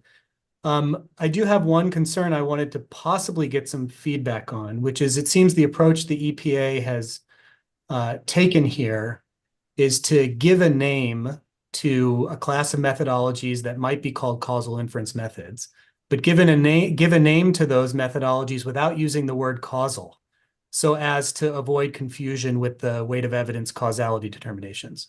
I think that's a good decision, so I really support that. I think where it appears, EPA, they call them alternative methods for confounding adjustment. That's the name that it seems like EPA has landed on to describe these methods, with a footnote, an important footnote saying, the document is going to use this term, alternative methods for confounding control. But what we mean is all these things described in the literature as, and it lists everything else they're described as. So I think that's a really good strategy. I want to be clear about that. When I read that, I did sort of recoil at the term alternative methods for confounder control. I didn't really like that term when I read it. And then I thought about it, and I don't think I could come up with a better one. So it's like a little bit of I know in previous NACS reviews, there've been, I think I'd even recommended some other terms and comments, and I don't think what I recommended then is better than alternative methods for confounding control. So I'm just sort of curious whether there were other kind of labels in the running for this, whether there are other members of the committee of CASAC who have suggestions. It may be that there's no good label and as it's written is fine, but I'd just be curious if people have thoughts. Yeah, so before I call on Michelle, if anybody wants to chime in on this, yeah, I saw your comments, Corey, and I was like, well, if you can't come up with a better name, I'm sure the rest of us can. I was going to say, I kind of agreed with that same thing. So, as long as you can put something in there just for the reader who doesn't know what exactly that means and say, look, this is commonly called causal inference, but we're going to call it this for the remainder of the document. I think it's fine. I agreed with Corey. Yeah, Scott, did you want to say anything or? No, I was just going to say, if you all can come up with an alternative, we would very much love to hear it. So, and I just wanted to add as well that the alternative, confounder control thing was based from the PM supplement where we did get comments. I think Corey, you were probably one of them as well, but and it was a struggle to come to a conclusion on it of the terminology, and we are open to the suggestions that that anybody would put forth for that, but we went through many iterations and rounds when we incorporated the language for the PM supplement. So we're happy to reevaluate that language and terminology, and open to any suggestions. Yeah, we're glad you're here, Corey, to help us with this stuff, even if you're struggling also. Yeah, then yeah, I don't know if I mean, and to be clear, one of the reasons I sort of recoiled a bit is, you know, if we're talking about causal inference or causality in the context of an individual study, it's not necessarily just about confounding. There are other issues, selection bias, for example. Those are my hesitations. But it sounds like those are all well appreciated by everybody who's trying to think of a term to put in place there. But I do really strongly endorse the use of a term that will not present a lot of confusion with the causality determinations. I think that was a really great decision. So I was glad to see that. All right, Michelle, I saw you had your hand up and took it down. Are you? No, I just thought I'd go ahead and lower it, but I'm going to switch gears a little bit to the atmospheric chemistry and exposure. So with this particular ISA, I did want to bring up that there is a unique opportunity because we have an abundant regulatory collected near road data set. And also we have a great expansion in the low cost sensor data. So I did want to bring that up to EPA as they are probably well aware of. But with this, I was curious to know what are EPA's general thoughts on targeted analysis of the near road data beyond what was presented earlier, I think by Ben Wells in this presentation. And, you know, having familiarity with the near road network designs, there are some nuances there as in terms of, you know, where the distance of the near road monitoring site falls within different areas.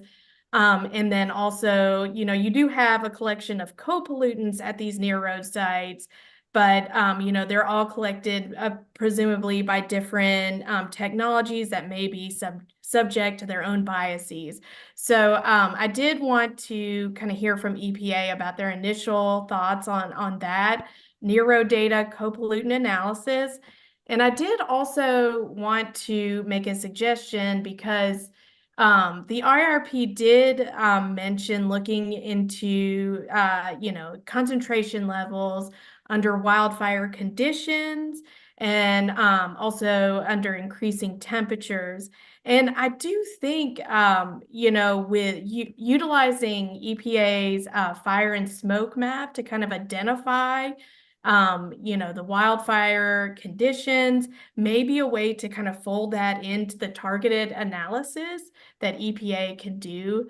So that's one suggestion that I had. And last, I know, I think Jen Peel mentioned this earlier, but with the near road network too, I think there is a unique opportunity to kind of look at either in the REA or PA to look to do some targeted analyses in areas that are, you know, at kind of more background level central site monitors or something like that versus near road concentrations. So I will pause there, and if EPA has any thoughts on my original targeted analyses questions. Yeah, I think Steve, I'm going to ask maybe Steve McDowell, who's our lead on the atmospheric science chapter. Maybe he can speak to the near road and some of the other analyses that we're thinking about. Hi, Michelle. I can say a little bit about near road. There's a couple of papers along the lines that you've mentioned that have been one by DeWinter and one by Brett Gant that we're already looking at that kind of look at the near road NO2 especially in detail.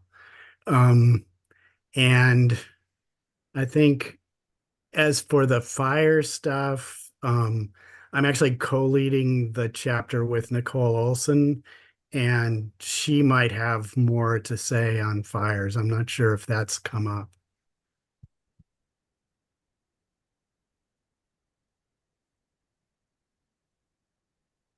I'm not. Go ahead, Nicole. Sorry, I was just there. I'm not Nicole Olson, but I'll take a stab from the policy assessment side and just remind you that we'll be coming back with our quantitative analyses plan for consultation in volume 3 of the IRP. And that does also lay out some of the air quality analyses that we do on the policy side of things. And so the comments that you've provided are definitely food for thought in developing our analysis plan. And we welcome that kind of feedback and those kinds of questions early in the process to get us thinking about creatively some of the things that maybe we haven't included in a review before in terms of the analyses based on the expansion of the monitoring data. So thank you for that. All right, I see a couple more hands up. Dirk. Well, I was just going to mention that during the wildfire, some of the worst days when PM was 300, NO2 only got up to about 40 in New York City, but NO spiked to 140. So depending on which species you're looking at, that's sort of the way we saw it on the East Coast. That's it. All right, thanks. Michael.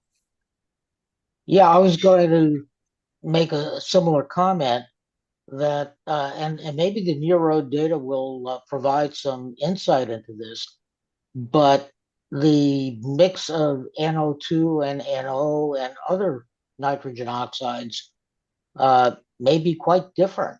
And we don't have very good health effects data on some of the other multi-pollutants. So to the extent that the near road data can shed a light on the multi-pollutant exposures might help inform how we think about NO2.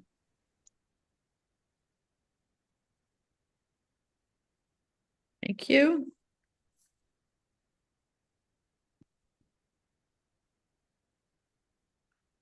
So I don't see any more hands up. Are there any more comments that anyone wants to make about anything? Anything you skipped over? We have a few more minutes. You can provide an opportunity to make a few additional comments. I had a couple. I was surprised that chapter 3 didn't include a list of anticipated health effect chapters. I thought that would be valuable, even if it's not the final list. It sounds like from the presentation we got today that EPA has a pretty good idea what they're going to be and what they're going to divide into. So, and then the other thing I wanted to make sure is that there be a discussion of previous CASAC advice provided in previous reviews and EPA's decision in response to that advice, and plans to address that previous advice, if any, in the current review. And I bring that up in large part looking forward to our meeting next week, where at least with ozone, the CASAC had been recommending certain things for well over a decade, and that wasn't incorporated in the last ozone review. And I'm not up to date on the NO2, but I do think that we want to be sure that advice that has been given over time is not lost and is attended to, even if it wasn't acted on in previous reviews. All right, Terry, you have your hand up. Yeah, real quick. I was wondering, there was a table or a statement about secondary standards, and 3 or 4 different NACs were going to be considered separately. But maybe I didn't see it, but I didn't see a justification. You know, as a scientist, I wanted to see, I think I can guess why. I just wanted to see a statement here or somewhere else, or at least some PDF that's gave the reasoning why for these 3 or 4 NACs it was going to be done separately. It just seemed to be missing. Yeah, and we did just finish secondary standard review last fall, and I think EPA just came out with a proposed rule also, which is being out for public comment. So that's the status, and it sounds like that sentence or 2 could be added to the document. Yeah, that would have helped. Thank you. Yeah. Corey. I just want to say that one thing that's about the draft IRP, another thing that I really liked was that the way that the alternative methods for confounding control are discussed in section, at least in section 8.5, 8.5.1, in that they have to be evaluated in terms of their quality and contribution to the weight of evidence in more or less the same way any other study is evaluated for its quality and contribution to the weight of evidence. I think that is a really strong point that I think had been lost in a lot of the previous discussions about these methodologies. So I just wanted to give a couple of thumbs up to that part in particular. Great, thanks. And it's always good that we bring forward the things that we notice. It's easy to, in asking for improvements, to focus on the things that we want fixed and to not also highlight the strengths. So thank you for that. Judy. Yeah, for this round of review, I understand, like Mike mentioned, they don't have enough data for the health studies. I would like to see EPA expand the reviews beyond NO2 or even NO plus NO2. I listed a few examples in my comments that of the reactive nitrogen compound as example. So that as at the very list, I feel they should consider NOI, total reactive nitrogen compound, and their potential health environmental effect. NOI has been measured for all the PEM sites, not as over the years. But the section 3.4.1 sources to concentration, there is a few examples, look at spatial and temporal variation, perhaps NOI, but they just mention modeling effort method, not mention that they are quite a bit of measurements that can be explored. All right, thank you. Christina. I have a question / suggestion because I haven't reviewed this type of document before, but in EPA making all of the changes, oh goodness. I think maybe this doesn't apply. So I want to know if we have all these suggestions over the past couple of hours, can EPA or does EPA create a document that takes like the major ones and says, we have addressed this X, Y, and Z, just so we can know to look for those or something and won't come back with additional questions of, we didn't find this or something like that, since I know you'll be going through all of the comments. Yeah, we don't produce a comment response type format document, but what we will do is we will take the comments that we've heard here today, and in the draft ISA, we'll include what we've referred to as a process chapter, which is essentially a chapter that will describe how we develop the ISA, and that process that we describe for developing the ISA will reflect the conversation we're having today, as well as your written comments. And so we can, that'll be so it won't be a, this comment was made and this is the change that we made, like a comment response format, but we will have a updated version of the description of the ISA development process. Okay, thank you.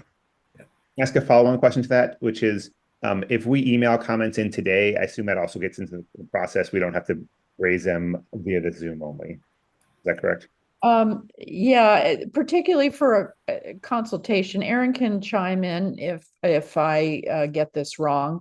But I think for later steps in the process where we develop consensus comments, we need to have that aired in the public meeting, at least the substance of it. The wordsmithing and the details can be done later. Our individual comments can always be changed later.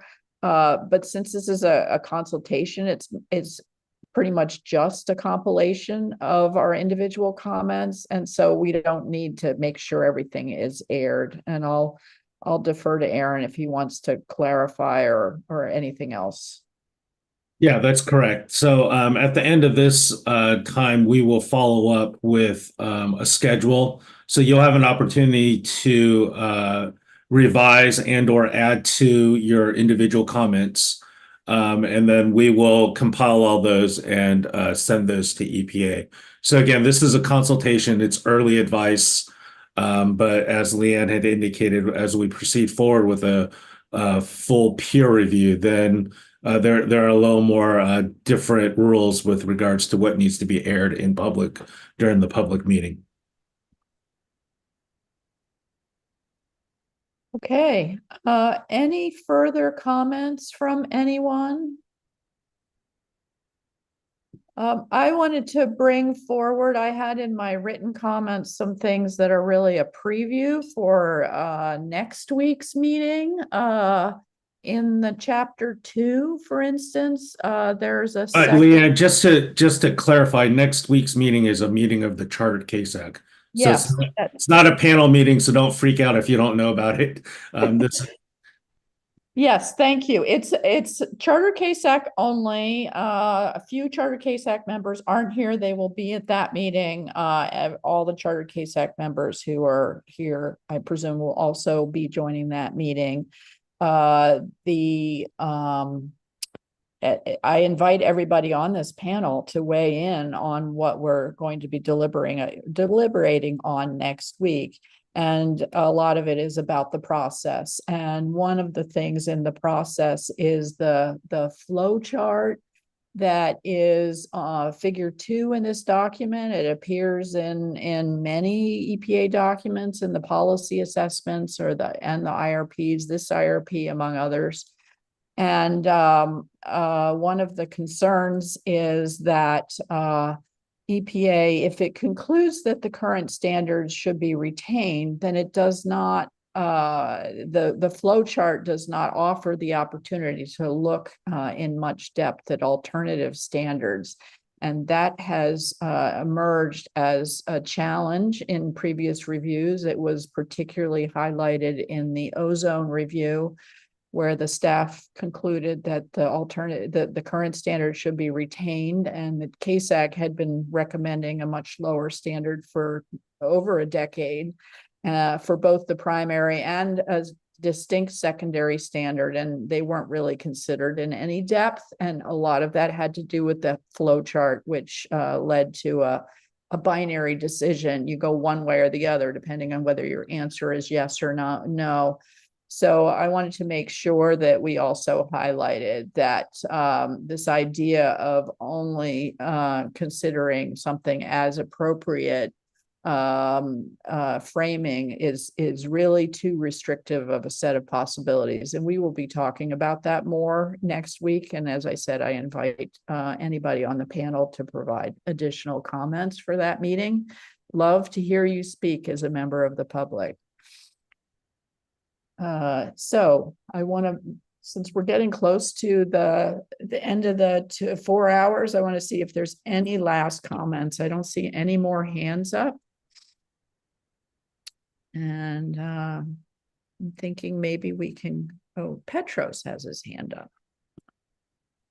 Yes, I don't know if it's too late to come back to the issue about gas stoves and NO2 exposures.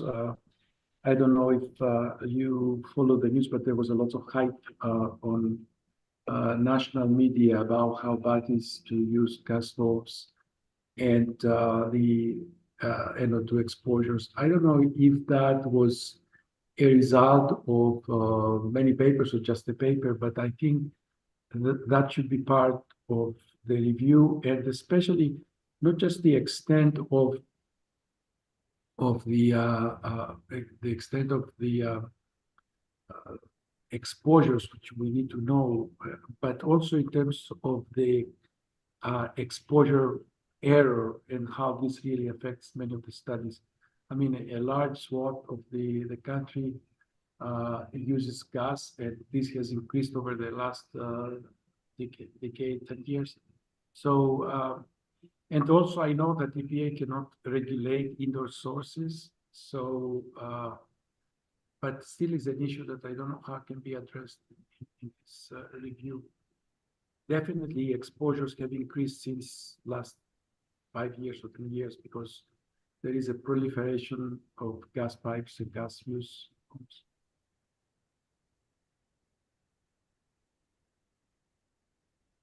Thank you. Are you looking for any follow-up, or you just wanted to make sure that comment was No, out no, there? I just want to make sure that this is taken, into consideration in the review and try to find what it has been published and, what is the potential for both exposure and also how this affects the different health studies we have, which is based on outdoor measurements. All right, thank you.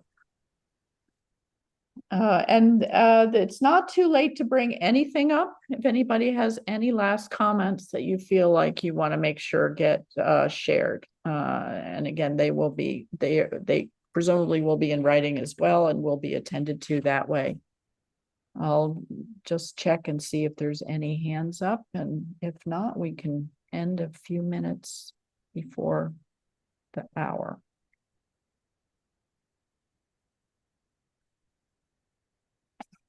All right, I'm not seeing any more hands, so I want to thank the EPA for your thorough presentation and your helpful answers to all our questions. I want to thank the panelists for your productive conversation today. And as we discussed a few minutes ago, this is a consultation, so we won't have consensus comments. I'll be writing a brief letter to the administrator summarizing that the conversation took place, and then your individual comments will be appended to that. And you should feel free to update your individual comments with any insights you've developed since your first draft. Aaron will follow up after the meeting with deadlines and so on. And then I mentioned we have the April 25th NACS process meeting with the Charter CASAC, and the deadline for the public comments is, I believe, on April 18th. And I want to thank again the panel, EPA staff, and members of the public for your thoughtful participation today. My term is ending in September, so I'm not sure I'll be chairing another meeting of this group in the future. So did I see, Terry, did you have your hand up or did it disappear? I was just going to mention that I heard that rumor and I was wondering if we would see your face again. It depends on when EPA schedules the next meeting. They said in the fall, but September 30th is early in the fall. So, but that was for ozone anyway, which that panel hasn't been set up yet. Anyway, I think it's time to turn the meeting back over to Aaron, and he'll tell me if I forgot anything. Okay, so since Leanne had made mention of the Charter CASAC meeting next week and had invited any of you if you wanted to be a public speaker for that, and she had alluded to the deadline of April 18th. If you would like to be a public speaker for that, please send me an email and let me know, and I will put you on the list of public commenters. Okay, then also just a few administrative items with regards to this meeting, as well as all meetings of the panel. I always record your meeting time. So when you get the homework sheets, you don't record meeting time on that. I will already have recorded your meeting time. And then again, as we had discussed, we will follow up with schedule in terms of when you need to send in your revised comments, your individual comments for the NOx IRP. And then we will be in touch with you as soon as we hear from EPA when they finish their draft ISA to schedule the peer review for the ISA. Any further questions? Nicole? Nicole? Yeah, before we adjourned, I wanted to take a moment to thank the CASAC, all of you for all of your time and your thoughtful comments that you provided before the meeting. And we will take those back as we continue to develop our plan and start venturing down our process for the review. And also thank you to Aaron for organizing another seamless CASAC meeting. We appreciate all of you and all of the work that you do.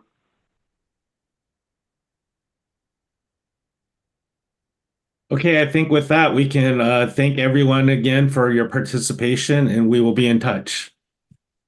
Bye.